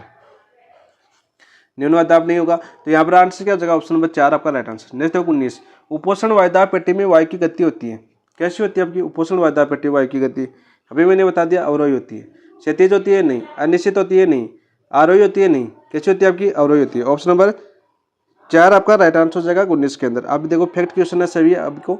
20 देखते गतिजन्य वायुदाब पेटियां या पेटियां है। गतिजन्य कौन सी है आपकी? देखो गतिजन्य आपकी केवल उपोष्ण वायुदाब नहीं, उपोष्ण के अलावा आपका उपध्रुवीय भी है। कैसी आपकी? उपध्रुवीय भी है। ठीक है, तो देखो केवल उपध्रुवीय नहीं, दोनों है, उपोष्ण और उपध्रुवीय निम्न। देखो उपध्रुवीय कैसे आपका? वायुदाब कैसे पाया जाता है? निम्न। और यहाँ पर उपोष्ण पर वायुदाब कैसे पाया जाता है? आपका उच्च। ये भी याद करना साथ साथ। ऑप्शन नंबर 3 आपका राइट आंसर। 21 देखो, निम्न में से तापजन्य वायुदाब पेटी कौन सी है? तापजन्य कितनी पेटियां बताई थी मैंने? 3 बताई थी। एक तो कौन सी आपकी? विषुवत रेखा वाली। कौन सी आएगी? विषुवत रेखा। देखो ऐसे याद रखो। 2 कौन सी आपकी? ध्रुवीय। तो हमें क्या बचे? तापजन्य। देखो उत्तरी उपध्रुवीय, उपध्रुवीय निम्न, ये तो कैसे आपकी? गतिजन्य। कैसी आपकी? गतिजन्य। और दक्षिणी उच्च वायुदाब पेटी, राइट। राइट आंसर क्या हो जाएगा आपका? ऑप्शन नंबर 2 आपका राइट आंसर हो जाएगा। भाई उपोषण है उस ताप, ये कैसे आपकी? गतिजन्य। और उपध्रुवीय ये भी कैसे आपकी? गतिजन्य। ये 3 आपकी गतिजन्य। यानी गतिजन्य की बात करें, गतिजन्य वायुदाब मैंने बता दिया कितनी आपकी? 4 है। कितनी आपकी? 4 है। नेक्स्ट देखो बात करते हैं क्वेश्चन नंबर 22। आयन वर्तों पर उच्च वायुदाब होने का कारण क्या है? आयन वर्तों में उच्च वायुदाब होने का कारण क्या है? बताओ भाई। निम्न तापमान, जेट स्ट्रीम का दबाव, पृथ्वी के गुणन का प्रभाव, नीचे उतरती वायु राशि। तो 22 में राइट आंसर क्या हो जाए आपका? नीचे उतरती वायु राशि। अभी मैंने बताया ना, वायु का क्या होता है आपका? अवतलन। अवतलन क्या होता है आपका? यानी अवतलन जो आपकी निम्न वायुदाब पर तो क्या होती है? वायु ऊपर उठ जाती है। ठीक है, और उच्च वायुदाब होता है वहां पर वायु क्या होती है? बैठती हुई प्रतीक होती है। किसके? पृथ्वी के गुणन के कारण। तो यहाँ पर क्या होती है आपकी? नीचे उतरती वायु राशि। तो वायुदाब का उच्च कारण क्या हो जाता है आपका? नीचे उतरती वायु राशि, बैठती हुई प्रतीत होती है। हमने देखा उपोषण पेटी पर पढ़ा था। अभी कौन सी पढ़ा था हमने? उपोषण पेटी पर। Option number 4। उपध्रुवीय अक्षांशों में कम वायुदाब की पेटी का प्रमुख कारण क्या है? देखो उपध्रुवीय हमने क्या देखा? पृथ्वी के गुणन कारण। वायु कैसे हो जाती है आपकी? उठ जाती है। वहां पर वायु कैसे होती है आपकी? उठ जाती है। तो राइट आंसर क्या हो जाएगा इसका? Option number 3। नेक्स्ट देखो बात करते हैं क्वेश्चन नंबर 24। उपोषण उच्च दाब जिसके कारण बनता है वह किसके कारण बनता है भाई? उपोषण उच्च ताप धुरी पवने, आरोही पवने या अवरोही। तो उपोषण कैसे चलती है आपकी? आरोही चलती है, अवरोही चलती है? अभी पीछे क्वेश्चन आता है आपका आरोही पवने। उपोषण उच्च दाब पेटी पर कौन सी पवने चलती है आपकी? आरोही वायु चलती है 30 से 35 डिग्री नॉर्थ। याद कर लेना। Option number 3। नेक्स्ट देखो क्वेश्चन नंबर 25। निम्न में से कौन सा गतिजन्य पेटी कौन सी है भाई? देखो विषुवत रेखा के निम्न वायुदाब पेटी तापजन्य। कैसी आपकी? तापजन्य पेटी है। उपोष्ण कटिबंधीय उच्च दाब पेटी ये आपकी गतिजन्य है। कैसी आपकी? गतिजन्य। ध्रुवीय और ये भी कैसी आपकी? तापजन्य। तो बच्चा कौन सा? Option number 2। नेक्स्ट देखो बात करते हैं 26। उपध्रुवीय निम्न वायुदाब पेटी में कम वायुदाब रहता है। उपध्रुवीय निम्न वायुदाब पेटी में कम वायुदाब रहता है किस कारण? विषुवत रेखा से दूरी, ताप कम रहता है या पृथ्वी गुणन गति कारण? पृथ्वी गुणन गति कारण। अभी देखा ना पीछे क्वेश्चन 23वां क्वेश्चन था, वही 26वां वापिस रिपीट हो गया। ठीक है, उपध्रुवीय निम्न वायुदाब पेटी की बात करें, अक्षांश कौन सा है इसका? दोबारा याद कर लो, 60 से 65 डिग्री के बीच। ठीक है, और यहाँ पर वायु क्या होती है? ऊपर उत्थान होता है। वायु का क्या होता है आपका? ऊपर की ओर उड़ जाती है। निम्न वायुदाब होता है तो वायु क्या होता है आपका? ऊपर की घूर्णन के कारण वायु ऊपर की ओर उड़ती है, और उच्च वायुदाब वाली उपोष्ण वायुदाब पेटी में वायु नीचे की ओर बैठती है। ठीक है, वायु का उत्थान हो जाता है, इसलिए जो आपकी पेटी है वहाँ पर वायु का जो सतह है वहाँ पर कैसा हो जाता है आपका? निम्न वायुदाब पैदा हो जाता है। नेक्स्ट देखो लास्ट 37 देखते हैं। 27। अंतर उष्णकटिबंधीय मिलन कटिबंध ITCZ देखा था हमने। ITCZ किसमें देखा था हमने? ध्रुवीय क्षेत्र में देखा था, विषुवत रेखीय क्षेत्र में देखा था, शीतोष्ण क्षेत्र में देखा था, उपोष्ण क्षेत्र में। तो मैंने क्या बताया था आपका? विषुवत रेखीय क्षेत्र में। यहाँ पर मैंने बताया विषुवत रेखीय, यहाँ पर क्षेत्र वायु क्या होती है आपकी? स्थिर होती है। और वो कौन सा क्षेत्र होता है आपका? ITCZ होता है आपका, अंतर उष्णकटिबंधीय मिलन कटिबंध। ऑप्शन नंबर 2 आपका राइट आंसर हो जाएगा। पहले बता चुका हूँ, वहाँ पर आपका पीछे आया है। विषुवत रेखीय बात करें, यहाँ पर शांत पेटी भी आ सकता है, और कैसा आ सकता है आपका? डोल्ट्रम भी बोला जाता है इसको। कैसे आपका डोलड्रम, डोलड्रम पेटी बोला जाता है। उपोष्ण क्षेत्र की बात करें कौन सी पेटी आपकी 30 से 35 डिग्री नॉर्थ अक्षांश और 30 से 35 डिग्री साउथ अक्षांश। शीतोष्ण ध्रुवीय क्षेत्र आपका 90 डिग्री पर आता है नॉर्थ और 90 डिग्री साउथ। नेक्स्ट देखो बात करते हैं क्वेश्चन नंबर 28। डोलड्रम स्थित है और देखो वापस आ गया ना डोलड्रम, देखो 5 डिग्री उत्तरी अक्षांश से 5 डिग्री दक्षिणी अक्षांश, और इसको दोनों को विभक्त कौन सी करती है आपकी विषुवत रेखा आ सकता है या भूमध्य रेखा आ सकता है या आपका 0 डिग्री अक्षांश आ सकता है। ये क्वेश्चन है बार बार फैक्ट क्वेश्चन बनते हैं यहाँ पर, सीधे सीधे क्वेश्चन पूछ जाते हैं, बार बार रिपीट होते हैं क्वेश्चन आपके सेकंड ग्रेड में। नेक्स्ट देखो बात करते हैं 29। डोलड्रम निम्नलिखित में से किन अक्षांशों के मध्य स्थित है 5 डिग्री नॉर्थ से 5 डिग्री साउथ, ऑप्शन नंबर 4। 30 देखो कौन सी विशेषता शांत पेटी की नहीं है, शांत पेटी यानी विषुवत रेखा की बात कर रहा है, किसकी बात कर रहा है आपका विषुवत रेखीय निम्न वायदाव पेटी की बात कर रहा है, एक ये निम्न वायदाव पेटी की बात कर रहा है, निम्न वायदाव पेटी। तो यहाँ पर देखो कैसी सेवनी धारा चलती है, क्या चलती है सर सेवनी धारा चलती है बिल्कुल। अवदान होता है आपका, उच्च तापमान होता है, वायु विक्षेपण नहीं होता है, तो ऑप्शन नंबर 4 आपका आंसर हो जाएगा यहाँ पर। कैसा हो जाएगा आपका ऑप्शन नंबर 4 आपका राइट आंसर हो जाएगा। कोशिका की बात करें तो कोशिका कौन सी होती है यहाँ पर आपका, पहले हेडली होता है आपका, हेडली कोशिका होती है इन दोनों के बीच, याद कर लेना ये भी आपका। नेक्स्ट देखो बात करते हैं क्वेश्चन नंबर 31। डोलड्रम पेटी है भूमध्य रेखा, ये न्यून दाब, ऑप्शन नंबर 3 आपका राइट आंसर हो जाएगा। डोलड्रम उसको बोलते हैं आपके शांत पेटी। देखो ये क्वेश्चन बार बार आ रहा है ना, कितनी बार आ चुका है, ठीक है। विषुवत रेखीय निम्न वायदाव पेटी, निम्न वायदाव पेटी, निम्न वायदाव पेटी को बोला जाता है। तो कौन सा आ जाएगा आपका उपोष्ण उच्च दाब पेटी, ध्रुवीय उच्च दाब पेटी, उपोष्ण नहीं होगा आपका, ध्रुवीय नहीं होगा, भूमध्य रेखीय निम्न वायदाव पेटी, ऑप्शन नंबर 3 आपका राइट आंसर हो जाएगा। ऑप्शन नंबर 3 आपका राइट आंसर हो जाएगा। अक्षांश पूछे, अक्षांश पूछे तो कौन सा अक्षांश आ जाएगा आपका 5 डिग्री साउथ से 5 degree south north, 5 degree north से 5 डिग्री साउथ, ठीक है। दोनों याद रखना, विभक्त करती है आपकी विषुवत रेखा 0 डिग्री अक्षांश रेखा, बार बार क्वेश्चन पूछा गया है। निम्नलिखित में से कौन सा एक वायुमंडलीय संचरण में आवश्यक बल प्रदान करता है, वायुमंडलीय संचरण में आवश्यक बल प्रदान करता है, कौन सा करता है आपको यह बताना था आपको। उष्णकटिबंधीय अक्षांशों का अधिक जीवीय साक्षरीय व ध्रुवीय अक्षांशों का अल्पजीवी साक्षरीय नहीं। उष्णकटिबंधीय अक्षांश पर अधिक सूर्यताप तथा ध्रुवीय अक्षांश पर अल्प सूर्यताप के बीच ऊर्जा में अंतर, बिल्कुल राइट, ऑप्शन नंबर 2 आपका राइट आंसर हो जाएगा। नेक्स्ट देखो बात करते हैं क्वेश्चन नंबर 31। यदि तापमान अधिक होता है तो वायुदाब होता है, निम्न होता है ना, अरे तापमान अधिक होता है तो वायुदाब कैसा होता है आपका निम्न। आपने देखा ना विषुवत रेखा, विषुवत रेखीय वायुदाब पेटी देखी ना वायुदाब पेटी, तो यहाँ पर हमने क्या क्या देखा था, हमने लो देखा ना, वायुदाब क्या होता है यहाँ का उच्च होता है। नेक्स्ट बात करते हैं क्वेश्चन नंबर 34। जब तापमापी ऊंचा होता है तब वायुदाब मापी होता है, तापमापी उच्च होता है यानी तापमान उच्च होता है तो वायुदाब कैसा होता है आपका निम्न होता है, कैसा होता है आपका निम्न, ऑप्शन नंबर 3 आपका राइट आंसर हो जाएगा। 34 में भी ऐसे क्वेश्चन आते हैं। यदि धरातल सर्वत्र समतल होता, यदि अपना धरातल है वो सर्वत्र समतल होता और पृथ्वी घूर्णन नहीं करती तो पवन समदाब रेखाओं के परिप्रेक्ष्य में चलती, कौन सी समांतर चलती, तिर्यक चलती, समकोण पर चलती या अनियत, तो समकोण पर चलती, कैसे चलती है आपके समकोण पर, ऑप्शन नंबर 3 आपका राइट आंसर हो जाएगा 35 में। नेक्स्ट बात करते हैं क्वेश्चन नंबर 36। पवनों पर पड़ने वाले बलों का योग शून्य हो जाने पर स्थिर गति व दिशा में चलने वाली पवनों कहते हैं।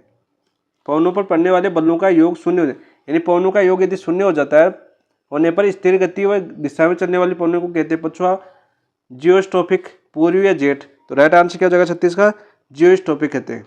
पवनों का जो वेग है या बलों का योग है वो शून्य होता है, उसको क्या बोलते हैं आपके जियोस्टोपिक बोलते हैं। Right answer option number 2। 37 देखिए ध्रुवों की ओर विक्षेपण बल, ध्रुवों की ओर विक्षेपण बल क्या होता है भाई, करेक्ट क्वेश्चन आपका, घटता है, बढ़ता है, स्थिर रहता है या अस्थिर रहता है। तो देखो ध्रुवों की ओर विक्षेपण बल है, यदि हम यहाँ आपकी भूमध्य रेखा है, इधर आपका 90 डिग्री नॉर्थ है, यहाँ पर दूर, यहाँ से यदि ध्रुवों की ओर जाते हैं तो जो आपका विक्षेपण बल है वो क्या होता है आपका बढ़ता है, क्या होता है आपका बढ़ता है, ऑप्शन नंबर 2 आपका राइट आंसर हो जाएगा। जेट धाराओं की अधिकतम गति नोट में है लगभग, ये आपके सेकंड ग्रेड में पूछा गया क्वेश्चन है भाई फर्स्ट पेपर में, 120, 200, 235, 95, तो 200 नोट, कैसा होता है आपका 200 नोट, ऑप्शन नंबर 2 आपका राइट आंसर हो जाएगा 38 का। नेक्स्ट बात करते हैं देखो क्वेश्चन नंबर 39। कोरियोलियस बल उत्पन्न होता है, देखो कोरियोलियस बल पर कौन सा किसने नियम दिया था, आपके फेरेल का नियम याद करना। वायु दाब के अंतर से पृथ्वी गुणन से उच्चावचीय अवरोध से, तो ताप पर लागू होता है वैसे तो, या पृथ्वी गुणन, तो पृथ्वी गुणन से हो जाएगा आपका। कोरोलियस बल उत्पन्न होता है पृथ्वी के गुणन से। किससे उत्पन्न होता है आपका? पृथ्वी के गुणन से। नेक्स्ट एक क्वेश्चन नंबर 40 देखते हैं। खतरनाक है, देखो, वायु सदैव उच्च दाब क्षेत्र से निम्न दाब क्षेत्रों की ओर चलती है। बिल्कुल राइट, वायु उच्च दाब से निम्न दाब की ओर चलती है। जैसे आपका उपोषण से निम्न विषुवत रेखा पर कैसे चलती है? ऐसी चलती है। कौन सी? आपकी व्यापारी पवनी। एग्जाम्पल देख सकते हैं। तो बिल्कुल राइट, पवन की दिशा को कोरोलियस बल प्रभावित करता है। बिल्कुल करता है। कोरोलियस बल प्रभावित करता है क्या? बिल्कुल करता है क्या? बिल्कुल करता है। कोरोलियस बल प्रभावित तो करता है, सही तो है, लेकिन ये एक की सही व्याख्या नहीं कर रहा है। तो ए और आर दोनों सही है, लेकिन आर एक की सही व्याख्या नहीं करता है। ऑप्शन नंबर 2 आपका राइट आंसर हो जाएगा। ठीक है, नेक्स्ट देखो, बात करते हैं क्वेश्चन नंबर 41। पवनों के विक्षेपण पर कोरोलियस प्रभाव सर्वाधिक कहाँ होगा? पवनों का जो विक्षेपण है वो कोरोलियस प्रभाव है सर्वाधिक कहाँ पर होगा? ध्रुवों पर, भूमध्य रेखा पर 45 डिग्री उत्तरी और दक्षिण अक्षांश पर, 23.5 डिग्री उत्तरी और दक्षिण अक्षांश पर, तो ध्रुवों पर होता है। सर्वाधिक प्रभाव किस पर होता है आपका? ध्रुवों पर होता है। ऑप्शन नंबर 1 आपका राइट आंसर हो जाएगा। कोरोलियस बल जिन पर अधिकतम पड़ता है वह है थल समीर, जल समीर, व्यापारी पवनी या ध्रुवीय पवनी। तो किन पर पड़ता है सर्वाधिक प्रभाव? आपकी ध्रुवीय पवनी पर। तभी देखा हमने, देखो, कोरोलियस बल का सर्वाधिक प्रभाव किस पर होता है? आपका ध्रुव पर होता है। ये क्वेश्चन वापस आगे आ गया, ध्रुव पर पड़ता है। नेक्स्ट देखो, बात करते हैं पवनों का विक्षेपण बल अधिकतम होता है। पवनों का जो विक्षेपण बल अधिकतम किस पर होता है? भूमध्य रेखा पर 60 डिग्री से 45 डिग्री। यहाँ पर कौन सा आता है आपका? इन अक्षांशों के मध्य कौन सी पट्टी बच जाती है? आपकी उपध्रुवीय निम्न वायदाब पेटी, निम्न वायदाब पेटी। ठीक है, 30 से 35 पर कैसे आती है? आपकी उपोषण उच्च वायदाब पेटी, उच्च वायदाब पेटी। तो यहाँ पर देखो, पवनों का विक्षेपण बल अधिकतम होता है। किस पर होता है भाई पवनों का अधिकतम बल विक्षेपण? तो बात करते हैं आपका ध्रुवों पर। कोरोलियस बल सर्वाधिक कहाँ पर होता है? ध्रुवों पर। कोरोलियस बल सर्वाधिक कहाँ पर लगता है? आपका ध्रुवों पर लगता है। वैसे वही क्वेश्चन बार बार रिपीट हो रहा है। देखो 44 वापस आ गया। कोरोलियस बल के बारे में निम्न में से कौन सा एक कथन सही नहीं है? कौन सा एक कथन सही नहीं है? तो यहाँ पे देखो, ये पृथ्वी के आवर्तन का प्रभाव है। बिल्कुल राइट, पृथ्वी के आवर्तन का प्रभाव है, घूर्णन के कारण उत्पन्न होता है। ये पृथ्वी क्षेत्र के उत्तर अधिकतम होता है, ऊपर अधिकतम होता है। ध्रुवीय क्षेत्र की उत्तरी 90 डिग्री नॉर्थ पर ध्रुवीय क्षेत्र में सर्वाधिक होता है। अभी देखो क्वेश्चन आ रहा है ना, अभी एक कोट आ गया। ये प्रत्येक रूप से घर्षण बल से संबंधित नहीं होता। ये वायु गति के समानुपातिक होता है। बिल्कुल राइट, ये प्रत्यक्ष रूप से घर्षण बल से संबंधित है। ये प्रत्यक्ष रूप से नहीं है, अप्रत्यक्ष रूप से। ये गलत हो जाएगा आपका। ऐसा तय पूछा था ना, तो ऑप्शन नंबर 3 आपका राइट आंसर हो जाएगा। 45 देखिए, पवनों की दिशा में विचलन जिसके कारण होता है वह है पृथ्वी का गुरुत्वाकर्षण बल, अपकेंद्रीय बल, परिभ्रमण या परिक्रमण। तो 45 का राइट आंसर क्या जाएगा आपका? परिभ्रमण। ऑप्शन नंबर 3 आपका राइट आंसर हो जाएगा। नेक्स्ट क्वेश्चन नंबर 46 देखते हैं। 46 क्या आपका? फेरेल नियम किसके संबंध में है? फेरेल नियम किसके संबंध में? यह मैं पूछा है।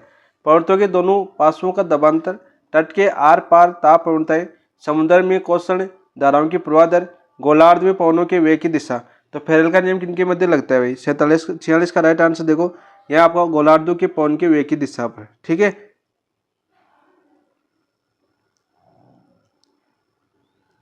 और जो आपका फेरेल का नियम है ना, ये आपके कोरोलियस बल के कारण जो होने वाला जो विक्षेपण को बताता है। ठीक है, कोरोलियस बल के कारण होने वाले विक्षेपण को बताता है कौन सा? आपका फेरेल का नियम। ऑप्शन नंबर 4 आपका राइट आंसर हो जाएगा।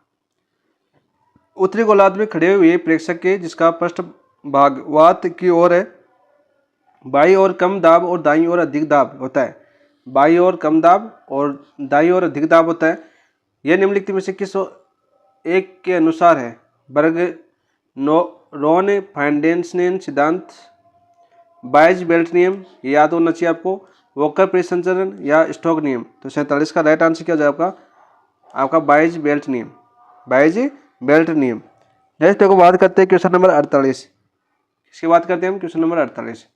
बाइस बेलोट के सिद्धांत से हमें जिस तथ्य की जानकारी प्राप्त होती है वह है वायु की दिशा, उच्च दाब क्षेत्र का स्थान, अपेक्षित आर्द्रता या सूर्य ताप की मात्रा। तो 48 का राइट आंसर क्या हो जाएगा? उच्च दाब क्षेत्र का स्थान है, उसका पता चलता है कौन से नियम से? बाइस बेलोट सिद्धांत से।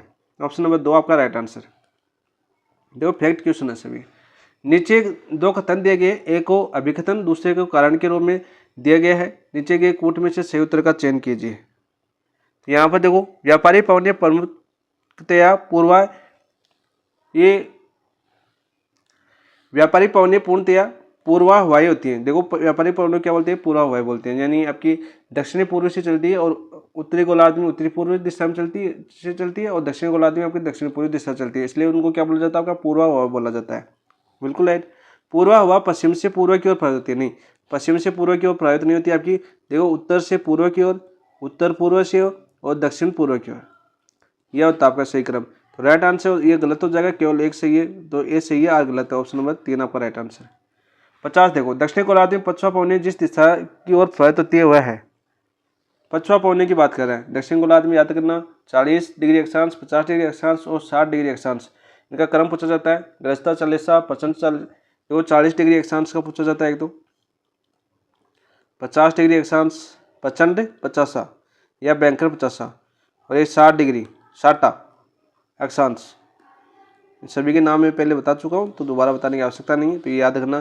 तो आपके पश्चिम पवनें जिस दिशा की ओर प्रवाहित होती है वह है दक्षिण पूर्व है, उत्तर पश्चिम, दक्षिण पश्चिम या उत्तर पूर्व है। तो 50 का राइट आंसर क्या हो जाएगा भाई, ऑप्शन नंबर 1 आपका राइट आंसर हो जाएगा, दक्षिण पूर्व। नेक्स्ट देखो बात करते हैं क्वेश्चन नंबर 51। पश्चिम हवाओं की सर्वाधिक गति होती है, सर्वाधिक गति आपकी दक्षिण गोलार्ध में होती है। गरजता चालीसा हमने देखा, ठीक है, कौन सा अपना गरजता चालीसा वगैरह देखा ना हमने। यहाँ पर 51 में क्या हो जाए आपका पश्चिम पवनें भी बोल सकते हैं उसको। पश्चिम पवनी की और बात करें तो अन्य नाम से आपके वेस्टर्लीज, वेस्टर्लीज पवने बोला जाता है इनको। तो 51 का राइट आंसर क्या हो जाएगा आपका, बात करते हैं दक्षिण गोलार्ध के महाद्वीपों पर, दक्षिणी गोलार्ध के महाद्वीपों चलती है आपकी पश्चिम हवाएं। नेक्स्ट देखो बात करते हैं क्वेश्चन नंबर 52। गरजती चालीसा, आगे देखो आपका गरजती चालीसा, प्रचंड 50 और चीखता 60, नाम आ गया ना वापस, तो इसलिए मैं नहीं बता रहा क्योंकि बार बार क्वेश्चन वही रिपीट हो रहे हैं, तो क्या बताएं उनका ना।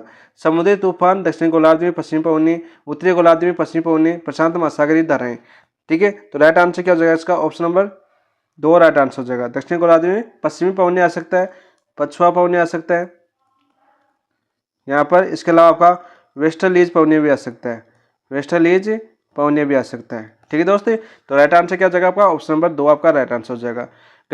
गरजती चालीसा के नाम से भी जानी जाती है कौन सी आपकी पछुआ पवनी, कौन सी जानी जाती है आपकी पछुआ पवनी, ऑप्शन नंबर 4 आपका राइट आंसर। देखो खतन आ गया फिर से। दक्षिणी गोलार्ध में पश्चिमी पवन यानी उत्तरी गोलार्ध में पश्चिमी पवनों की तुलना में अधिक तीव्र और दिशा में अधिक स्थिर होती है, सही है क्या। 54 में देखो आपका, तो बिल्कुल सही है, ठीक है। उत्तरी गोलार्ध में पश्चिमी पवनों की तुलना में अधिक तीव्र और दिशा में अधिक स्थिर होती है, बिल्कुल राइट। दक्षिण गोलार्ध में महासागर के बढ़ते फैलाव के कारण अपरिगामी दाब तंत्र का विकास संभव नहीं होता है, देखो संभव होता है, ये गलत हो जाएगा, तो ये सही है, गलत है, तो ऑप्शन नंबर 3 आपका राइट आंसर हो जाएगा। 55 देखिए, एकमात्र पवन जो निम्न अक्षांशों से उच्च अक्षांशों की ओर चलती है वे है, एकमात्र पवन जो निम्न अक्षांशों से उच्च अक्षांशों की ओर चलती है वे है पछुआ पवन है, कैसे आपकी पछुआ पवन है, ठीक है। निम्न अक्षांश की बात करें तो कौन सा आ जाएगा आपका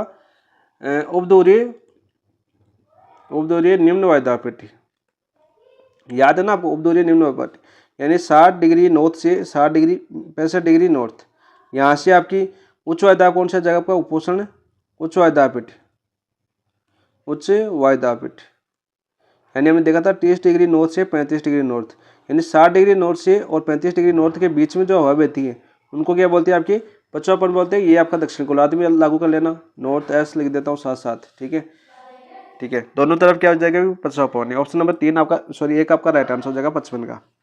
नेक्स्ट देखो बात करते हैं क्वेश्चन नंबर 56। उत्तरी गोलार्ध में धुरी पवनें जिस दिशा में चलती है वह है, उत्तरी गोलार्ध में धुरी पवनें किस दिशा में चलती है, दक्षिणी पश्चिम चलती है, कौन सी चलती है आपकी दक्षिण पश्चिम दिशा में चलती है, याद रखना। फेरेल के नियम का याद कर लेना, फेरेल का नियम याद होगा तो दिशा आराम से कोई दिशा में कोई कंफ्यूज नहीं होगा, काफी दोस्त दिशा में ज्यादा कंफ्यूज होते हैं। 57 देखिए, उत्तरी गोलार्ध में धुरी पवनों की दिशा होती है, देखो उत्तरी गोलार्ध में धुरी पवनों की दिशा होती है, ये क्या था आपका उत्तरी गोलार्ध में धुरी पवनें जिस दिशा में चलती है वह है, क्वेश्चन देखिए अब, क्वेश्चन देखिए आपका वही है ना वापिस, उत्तर पूर्व से दक्षिण पश्चिम, ऑप्शन नंबर 4। हेंडली सेल में आरोही पवन पाई जाती है, हेंडली सेल यानी हमने देखे था 5 डिग्री नॉर्थ से और 30 डिग्री नॉर्थ के बीच में कौन सी सेल पाई जाती है आपकी हेंडली सेल पाई जाती है, यानी हेंडली कोशिका पाई जाती है, फिर आपकी फेरल कोशिका पाई जाती है, फिर दोहरी कोशिका पाई जाती है, 3 कोशिकाएं पढ़ी थी हमने, ठीक है। तो आरोही पवन पाई जाती है, तो अब देखो हेंडली सेल आपको सभी को याद है कि उष्ण कटिबंधीय अभिसरण क्षेत्र ITCZ की बात कर रहा है, ठीक है, यहाँ पर बहती है विषुवत रेखा के समीप, विषुवत रेखा के समीप 0 डिग्री अक्षांश के समीप भूमध्य रेखा के समीप विषुवत रेखा निम्न वायु पेटी आ सकता है, शांत पेटी आ सकता है, डोलड्रम पेटी आ सकता है। तो ऑप्शन नंबर 4 आपका राइट आंसर हो जाएगा। गुणसर देखिए, ऊपर उड़ती हुई भूमध्य रेखीय वायु तथा नीचे बैठती हुई उपोष्ण वायु के मध्य स्थित क्षेत्र है। देखो, ऊपर उड़ती हुई भूमध्य रेखीय वायु और नीचे बैठती हुई उपोष्ण वायु संक्रमण क्षेत्र है, हैंडली कोष है, रोशनी धारा है या चक्रवात की आंख है। तो 59 में राइट आंसर क्या हो जाए आपका हैंडली कोष। ठीक है, अरे ऐसे याद करना, 5 डिग्री नॉर्थ से 30 डिग्री नॉर्थ के बीच कौन सी आपकी हैंडली कोशिका है, और फिर 30 से 65 के बीच आपकी 35 से 65 के बीच कौन सी आपकी फेरल कोशिका। ठीक है, 35 से 60 मान लो, और 65 से आगे 90 है उधर कौन सी आपकी ध्रुवीय कोशिका। यहाँ पर देखो एक शब्द दे रखा है रोशनी धारा, ये जेट स्ट्रीम को बोला जाता है। किसको? जेट स्ट्रीम को। किसको बोला जाता है आपका? जेट स्ट्रीम को बोला जाता है। ठीक है, चक्रवात की आंख किसको बोला जाता है भाई? याद है क्या? क्या उष्ण चक्र, जो उष्ण कटिबंधीय चक्रवात का जो शांत केंद्र है, उष्ण कटिबंधीय चक्रवात का शांत केंद्र, चक्रवात का शांत केंद्र, शांत केंद्र है, उसको क्या बोला जाता है? आपके चक्रवात की आंख बोला जाता है। नेक्स्ट देखो, बात करते हैं क्वेश्चन नंबर 60। कौन सी गैरीय हवाएं नहीं है? कौन सी गैरीय हवाएं नहीं है? व्यापारिक हवाएं, पछुआ हवाएं, मानसूनी हवाएं या दूरी हवाएं। तो 60 का राइट आंसर क्या हो जाए आपका? मानसूनी हवाएं। ठीक है, ऑप्शन नंबर 3 आपका राइट आंसर हो जाएगा। देखो, मानसूनी हवाएं किनको बोला जाता है? जो आपकी सामयिक हवाएं, जो सामयिक पवने हैं उनको बोला जाता है मानसूनी हवाएं। 2 प्रकार की होती है आपकी सामयिक पवने, ये तो आपकी मानसून पवने, एक दूसरी कौन सी होती है आपकी दैनिक पवने, याद रखना। नेक्स्ट देखो क्वेश्चन नंबर, जो मानसून के अनुसार बदलती रहती है। भूमध्य रेखा से लेकर ध्रुव तक दाब और वात का सही सतह का घटक क्रम में निम्नलिखित में से बताइए। देखो, भूमध्य रेखा से लेकर ध्रुव तक, तो सबसे पहले कौन सी आती है आपकी? व्यापारिक पवनी। कौन सी आती है आपकी? व्यापारिक पवनी। 61 की बात करते हैं, सबसे पहले कौन सी आती है? व्यापारिक। फिर आपका उपोषण उच्च वायदाब, देखो हमने सभी बताया था, हमने कौन सा आपका विषुवत रेखीय निम्न वायदाब, निम्न, देखो एल निम्न, लोस्ट, हाई, फिर निम्न, फिर हाई, बताया था ना। तो यहाँ पर देखो विषुवत रेखीय, फिर कौन सा बताया था? उपोषण, फिर कौन सा बताया था अपने उपध्रुवीय, तो सभी क्वेश्चन वही है आपके। फिर हमने ध्रुवीय बताया था, तो देखो आपका पश्चिमी हवा आ जाएगी और ध्रुवीय पूर्वा हवा आ जाएगी। तो राइट आंसर क्या जाएगा इसका? ऑप्शन नंबर 4 आपका राइट आंसर हो जाएगा। कौन सा हो जाएगा? देखो, इन दोनों के बीच में कौन चलती है? इन दोनों के बीच में व्यापारिक। ठीक है, इन दोनों के बीच में कौन सी चलती है आपकी? पछुआ। इन दोनों के बीच कौन सी चलती है आपकी? ध्रुवीय। नेक्स्ट देखो, बात करते हैं क्वेश्चन नंबर 62। नीचे 2 कथन दिए गए, एक को अभिकथन और दूसरे को कारण के रूप में दिया गया। नीचे दिए गए कूट में से सही उत्तर का चयन कीजिए। सही उत्तर का चयन करना था भाई 62 के अंदर। ये दे रखा है हमें, पछुआ हवाएं दक्षिणी गोलार्ध की अपेक्षा उत्तरी गोलार्ध में अधिक शक्तिशाली होती है। बिल्कुल बिल्कुल असत्य है आपका। ठीक है, 62 का क्या हो जाएगा? बिल्कुल असत्य। देखो, पछुआ हवाएं दक्षिणी गोलार्ध की अपेक्षा उत्तरी गोलार्ध नहीं, उल्टा दे रखा है, उत्तरी गोलार्ध की अपेक्षा दक्षिणी गोलार्ध में। ये जो आपके देखा ना हमें, गरजती चालीसा,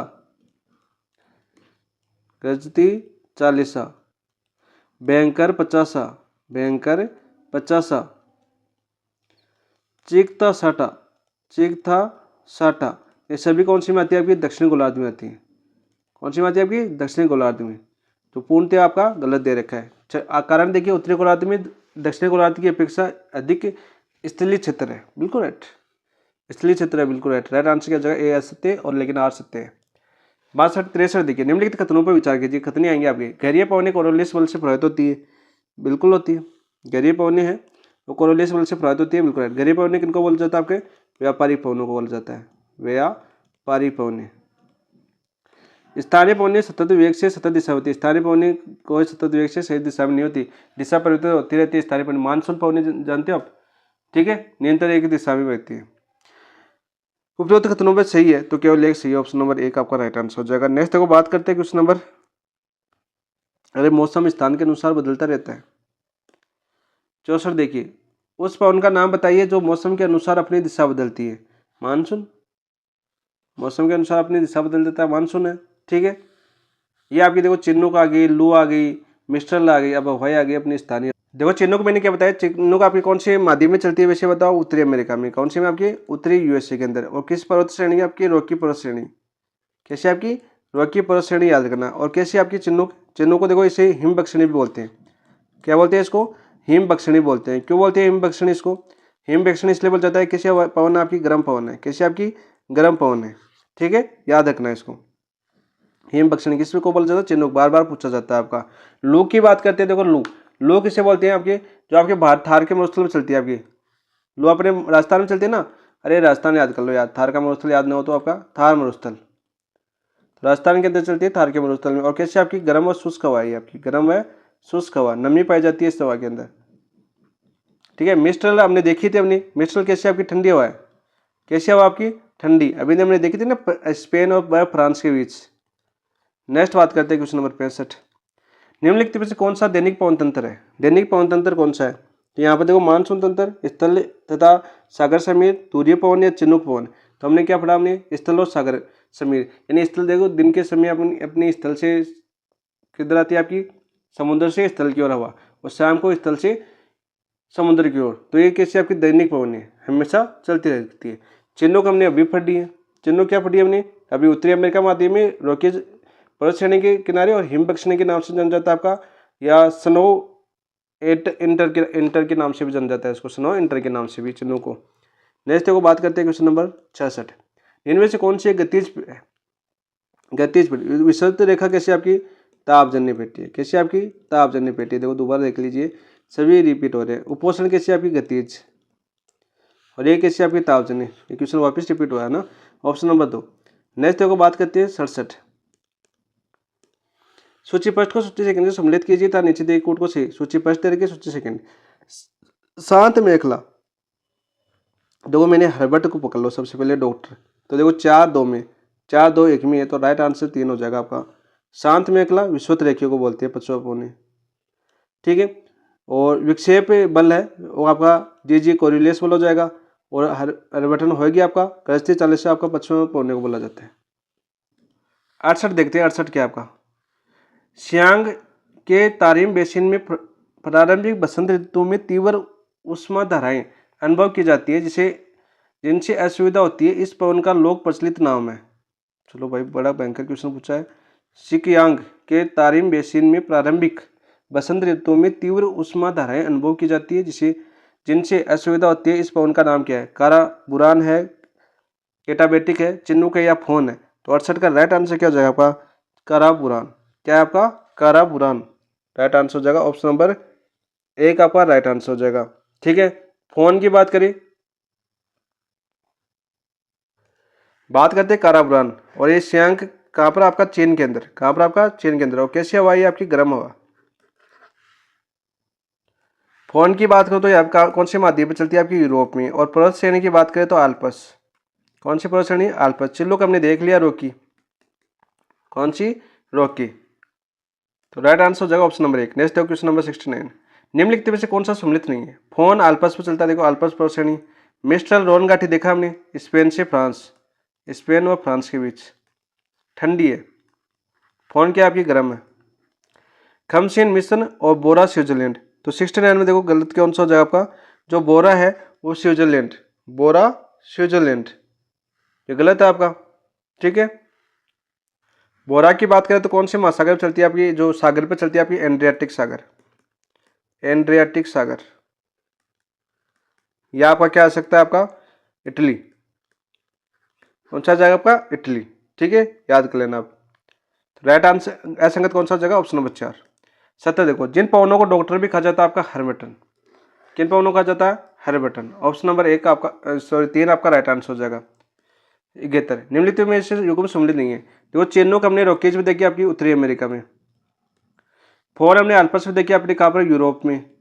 कौन पर? यूरोप के अंदर। बोरा हिमालय के अंदर, देखो बोरा हिमालय में थोड़ी चलती है, यह आपका गलत हो जाएगा। 71 में क्या हो जाएगा आपका? ऑप्शन नंबर 4 बोरा। अभी तो पढ़ी थी हमने, बोरा क्या पढ़ी थी हमने? एड्रियाटिक सागर, इटली, एड्रियाटिक सागर। सिराको आपका एटलस पर्वत पर। तो राइट आंसर क्या हो जाएगा? सम्मिलित ऑप्शन नंबर 4। नेक्स्ट देखो बात करते हैं क्वेश्चन नंबर 72। फोन एक स्थानीय हवा है। फोन अभी देखा हमने कहाँ पर चलती है आपकी? उत्तरी कोरिया, चीन की, जापान की, या स्विट्जरलैंड की? तो 72 में राइट आंसर क्या हो जाएगा आपका? स्विट्जरलैंड। ऑप्शन नंबर द आपका राइट आंसर हो जाएगा। नेक्स्ट देखो बात करते हैं क्वेश्चन नंबर 73। चिन्हुक क्या है? चिन्नुक क्या है? चिन्नुक आपकी उत्तरी अमेरिका में चलती है और कैसे आपकी गर्म हवा है, कैसे हवा आपकी गर्म हवा कौन सी महाद्वीप में चलती है? उत्तरी अमेरिका यानी उत्तरी यूएसए में। कौन सी पर्वत श्रेणी? रॉकी पर्वत श्रेणी। तो 73 का राइट आंसर क्या हो जाएगा आपका? देखो ये आपका उष्ण यानी शुष्क पवन है और उत्तरी अमेरिका में रॉकी पर्वतों के पूरी ढालों के नीचे की ओर बहती है। ऑप्शन नंबर 3 आपका राइट आंसर हो जाएगा। सारा मरुस्थल और भूमध्य सागरीय प्रदेश की ओर से बहने वाली धूल से लदा हुआ पवन खा जाता है। क्या खा जाता है भाई आपका? चिन्नुक। चिन्नुक तो रॉकी पर आता है आपका। फोन कौन सा आता है आपका? फोन कौन सा होता है आपका? आल्पस था ना? फोन कौन सा होता है आपका? आल्पस। आल्पस, ठीक है। मिस्टर है आपकी रोन गाठी। कौन सी आपकी? रोन गाठी यानी स्पेन, याद कर लेना, स्पेन। तो आपके बच्चे कौन सी? सिराको। ऑप्शन नंबर द आपका राइट आंसर हो जाएगा क्षेत्र का। क्या हो जाएगा आपका? ऑप्शन नंबर द आपका राइट आंसर हो जाएगा, सिराको। नेक्स्ट बात करते हैं क्वेश्चन नंबर 75। सारा मरुस्थल में बहने वाली गर्म स्थानीय पवनों को कहते हैं। गर्म सारा मरुस्थल में बहने वाली गर्म स्थानीय पवनों को कहते हैं हबूब। हैबूब कहते हैं क्या? कारापुरान, जूरन या हरबटन? तो राइट आंसर क्या हो जाएगा आपका 75 का? Option number 4 हरबटन। देखो हबूब की बात करिए, हबूब तो कौन से देश में बहती है आपकी? या वाई सूडान में। कौन से में? सूडान में। और कारापुरान की बात करें तो हमने अभी देखा था चीन के अंदर, पश्चिमी चीन के अंदर, जो आपका सिंसत्यांग था आपका। कौन सा आपका? बेसिन की बात करें, तारिम बेसिन की बात कर लेते हैं इसमें। कौन सा आपका? Tarim basin. छिंतर की बात करते हैं। देखो छिंतर क्या आपका? चिन्हों का वह रॉकी पर्वत के पूरी ढाल पर नीचे उतरती है। उनका तापमान किस दर से बढ़ता है? सामान्य तापमान दर से, शुष्क रुद्धोष्म दर से, आदर रुद्धोष्म दर से, दोनों सामान्य तापमान दर और शुष्क रुद्धोष्म दर से। तो छिंतर का राइट आंसर क्या हो जाएगा आपका? ऑप्शन नंबर 2 आपका राइट आंसर हो जाएगा, शुष्क रुद्धोष्म दर से। नेक्स्ट बात करते हैं क्वेश्चन नंबर 77। आल्प्स पर्वत से होकर कौन सी पहुंच चलती है? फोन। कौन सी चलती है आपकी? फोन। ठीक है, राइट आंसर क्या हो जाएगा आपका? ऑप्शन नंबर 3 आपका राइट आंसर हो जाएगा। शांत आना बात करें तो आपकी कैलिफोर्निया, यूएसए की कैलिफोर्निया, कैलिफोर्निया में चलती है। ठीक है। और जोंडा की बात करें, जोंडा कहाँ पर चलती है भाई आपकी? आपकी एंडीज पर्वत श्रेणी, जो एंडीज पर्वत श्रेणी, जो विश्व की सबसे बड़ी पर्वत श्रेणी कौन सी? एंडीज। कौन सी? आपके दक्षिणी यूएसए महाद्वीप में। नेक्स्ट है क्वेश्चन नंबर 78 की बात करता हूँ। चिन्नुक तथा फोन पवने क्रमशः किन देशों में चलती है? चिन्नुक कौन सी में चलती है भाई आपकी? संयुक्त राज्य अमेरिका में। और फोन कौन सी में चलती है आपकी? स्विट्जरलैंड में। ऑप्शन नंबर 4 आपका राइट आंसर हो जाएगा। क्वेश्चन नंबर देखो 79। कैलिफोर्निया के मरुस्थल में प्रवाहित होने वाली शीतकालीन गर्म शुष्क पवनों को क्या कहते हैं? पापागेयो, ट्विस्टर, बिलजार्ड, सांताना। तभी हमने देखा सांताना बोलते हैं कैलिफोर्निया। और कैलिफोर्निया कौन से माध्यम पड़ता है आपका? यूएसए, उत्तरी यूएसए के अंदर। 79। नेक्स्ट देखो बात करते हैं क्वेश्चन नंबर 80। चिन्हों को किस अन्य नाम से जाना जाता है? हिम बक्सनी। अभी मैंने बता दिया पीछे। ऑप्शन नंबर 1 आपका राइट आंसर हो जाएगा। बरग नाम की शुष्क एवं गर्म वायु चलती है एशिया मरुस्थल में, दक्षिणी अफ्रीका में, पश्चिमी ऑस्ट्रेलिया में, पेंटागोनिया के मरुस्थल में। कैसे आपका बरग नाम की शुष्क एवं गर्म हवा चलती है? देखो बरग नाम की, देखो हमें अफ्रीका याद कर लेना साथ साथ। कौन सा आपका? अफ्रीका। ठीक है, अफ्रीका माध्यम। कैसी आपकी? गर्म हवा। कैसी आपकी? गर्म हवा। ठीक है। तो अफ्रीका देखो कौन से में आपके? एशिया मरुस्थल है, दक्षिणी अफ्रीका में, पश्चिमी ऑस्ट्रेलिया नहीं, पेंटागोनिया मरुस्थल नहीं। ऑप्शन नंबर 2 आपका राइट आंसर हो जाएगा 81 का। नेक्स्ट देखो बात करते हैं क्वेश्चन नंबर 82। ठंडी और शुष्क स्थानीय पवन है, ठंडी भी है और शुष्क भी है। तो मिस्टर है, चिन्नुक तो गर्म है, हार्बेटन कैसे आपकी? गर्म है। ब्रिक फिल्टर कैसे आपकी? गर्म है। ब्रिक फिल्टर की बात करें तो कौन से माध्यम में चलती है आपकी? ऑस्ट्रेलिया में। कौन से में चलती है आपकी? ऑस्ट्रेलिया में चलती है। ठीक है। तो ठंडी कौन सी आपकी? मिस्टर। बात करें रोहन गाठी आ सकता है आपको, कितनी बार बता चुका हूँ, स्पेन या फ्रांस के बीच, स्पेन व फ्रांस के बीच बहती है। ठीक है। चिन्नुक आपके रॉकी पर्वत, और ये आपके सारा मरुस्थल से आती है और डॉक्टर हवा बोला जाता है इसको। क्या बोला जाता है आपका? डॉक्टर हवा। नेक्स्ट बात करते हैं, देखो क्वेश्चन नंबर 83। निम्नलिखित में से कौन सी शीत एवं शुष्क पवन है? यानी शीत एवं ठंडी और शुष्क पवन है। चिन्नुक गर्म है, मिस्ट्रल हो गई आपकी। राइट आंसर ऑप्शन 83 में भी 3 हो जाएगा। ठीक है। फोन आपकी कौन सी? आपकी स्विट्जरलैंड आ सकता है, या कौन सी आ जाती है आपकी? आल्पस। चिन्नुक रॉकी। और सिराको कौन सी बहती है भाई आपका? सिराको एंडीज, अफ्रीका महाद्वीप में बहती है। कौन सी में आपकी? अफ्रीका महाद्वीप। मरुस्थल से उड़ती है आपकी सिराको, याद है करना। मिस्ट्रल बताया दिया मैंने, ऑप्शन नंबर 3। 84 देखिए, निम्नलिखित में से कौन सा एक युग्म सम्मिलित नहीं है, कौन सा सही नहीं है। बिलजार्ड कनाडा में थी या बिलजार्ड, ये आपका गलत हो जाएगा। या ब्रिक फिल्टर, देखो बिलजार्ड बिल्कुल कनाडा देश में, ब्रिक फिल्टर मैंने अभी बताया कहाँ पर, आपकी ऑस्ट्रेलिया में। कौन से में, आपकी ऑस्ट्रेलिया के अंदर। हर्बटन नाइजर आ सकता है, पेम्पर्स अर्जेंटीना। तो असम्मिलित कौन सा, ऑप्शन नंबर 2। 50 देखिए, अधोलिखित में से कौन सा सम्मिलित नहीं है, कौन सा नहीं है भैया आपका। सिराको कैसे, आपकी गर्म है, शुष्क पवन है, खमसीन शीतल पवन है, मिस्ट्रल अति शीतलन है, फोन गर्म है। तो 85 का राइट आंसर क्या हो जाएगा आपका, खमसीन शीतल रही है आपकी। खमसीन की बात करें, खमसीन कैसे आपकी मिस्र देश में चलती है वैसे तो, कौन सी में आपकी, मिस्र में। और कैसे आपकी गर्म हवा है, खमसीन कहाँ चलती है आपकी, मिस्र। और कैसे आपकी गर्म हवा। तो ऑप्शन नंबर 2 असम्मिलित हो जाएगा। 86 सूची फर्स्ट को सूची सेकंड से सम्मिलित कीजिए तथा निम्नलिखित कूट को से सही उत्तर का चयन कीजिए। देखो आसानी से कर सकते हो। खमसीन मैंने अभी बताया मिस्र, तो D4, तो D4 दो में है तो 2 तो गए, ये तो नहीं होंगे। यहाँ पर देखो चिन्हों को देखा, चिन्हों का आपके उत्तरी कौन सा हो जाएगा आपका, साइबेरियन मैदान या पेरियर के मैदान। तो पेरियर के मैदान, उत्तरी अमेरिका महाद्वीप में कौन से आपके, पेरियर के मैदान है, उत्तरी USA के अंदर। ठीक है, बोरा कॉन्सेप्ट चलती है भाई, बोरा बताओ आपका 86 के अंदर, बोरा एंडेटिक तट पर इटली। और ब्लिजार्ड साइबेरिया के मैदान। तो राइट आंसर क्या हो जाएगा आपका, 2 1 3 4, ऑप्शन नंबर 3 आपका राइट आंसर। 27 देखिए, सूची फर्स्ट को सूची सेकंड से सम्मिलित कीजिए तो और सूचियों के नीचे दिए गए कूट का प्रयोग कर सही उत्तर का चयन कीजिए। स्थानीय हवा दे रखी है और देश दे रखा है। देखो हबूब देखा था हमने सूडान, B4, तो B4 इसमें, तो ऑप्शन नंबर 3 आपका राइट आंसर हो जाएगा। देखो इसी तरह से एक भी याद है ना, आराम से कर सकते हो आप। बाकी देख लो आप, हर्बटन, हर्बटन कहाँ पर आ जाएगा आपका, पश्चिमी अफ्रीका। कैसी आपकी, डॉक्टर हुआ, काफ़ी बार आता है क्वेश्चन। बोरा एंडियाटिक तट आ जाएगा। जोंडा आपका कहाँ पर चलती है, अर्जेंटीना में, यानी दक्षिणी अमेरिका महाद्वीप में, दक्षिणी अमेरिका महाद्वीप में। और कौन सी पर्वत श्रेणी पर आपका, एंडीज पर्वत श्रेणी आ सकता है। एंडीज पर्वत श्रेणी जो विश्व की सबसे लंबी पर्वत श्रेणी है। तो राइट आंसर 3। नेक्स्ट देखो 88, सूची फर्स्ट को सूची सेकंड से सम्मिलित कीजिए और सम्मिलित कीजिए और नीचे दिए गए कोड में सही उत्तर। स्थानीय पवन और दे रखा में सूची सेकंड देश, चिन्हों का हमारा USA, तो A3, तो देखो दूसरा और तीसरा तो काट दो।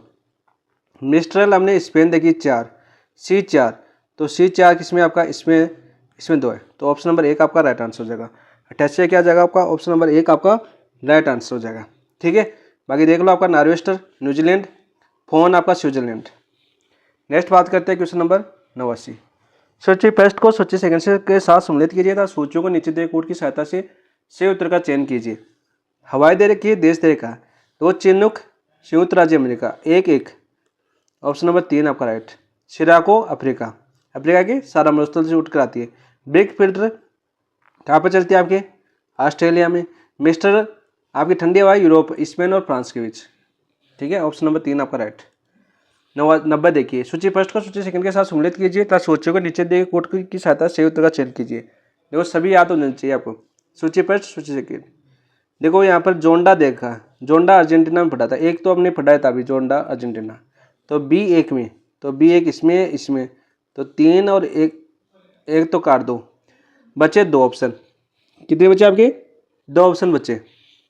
ठीक है, और यहाँ पर देखो फिर आपका गोरिच है, गोरिच कौन से में चलती है, अपने बलूचिस्तान में 3 के अंदर। तो यहाँ पर भी 3 है, यहाँ पर भी 3 है, इससे तो नहीं होगा।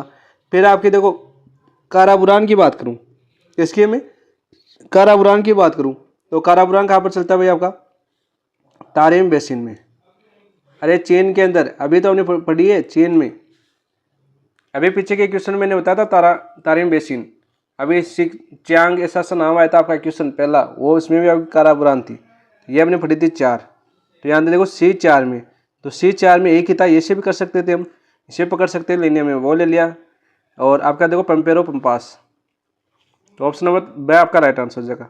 ये आपका 91वां क्वेश्चन हो, अंतिम क्वेश्चन है शायद, अंतिम क्वेश्चन है।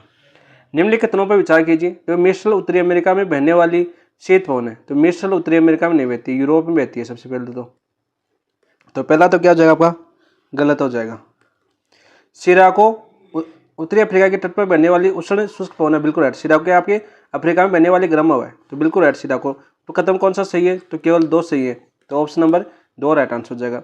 ये थे आपके 91 क्वेश्चन, आपके पवन तंत्र के बहुत ही अच्छे क्वेश्चन थे और सीधे सीधे पूछे जाने वाले क्वेश्चन थे। ठीक है, ज़्यादा व्याख्या जो शुरू में जो 7 पेटियाँ पढ़ी वहाँ से फिर आपके स्थानीय पवनों के नाम पूछे जाने थे, वो आपको बार बार बता दी गई, बार बार आपकी रिपीट हो गई, इसलिए ज़्यादा व्याख्या नहीं की और साथ साथ उनको बार बार वो क्वेश्चन वापस आ रहे हैं, तो मैंने सोचा साथ साथ करवा देते हैं। ठीक है, मैम पहले लिखता है कि एक ऑप्शन की मेस्ट्रल यहाँ पर आपकी फ्रांस के अंदर, चिन्हों के आपके उत्तरी अमेरिका और रोकीज पर्वत किनारे आपकी सिराको आपके अफ्रीका महाद्वीप में चलती है। ठीक है, इस तरह से मैं आपको याद कराऊँ, जैसे काराबुरान हमने अभी देखा हमने चीन के अंदर, तो सभी पवने आपको यहाँ पर जो इंपॉर्टेंट फैक्ट थे, जो सीधे पूछे जाने क्वेश्चन है, बार बार रिपीट होते हैं, वो सभी क्वेश्चन आपको यहाँ पर करवा देंगे।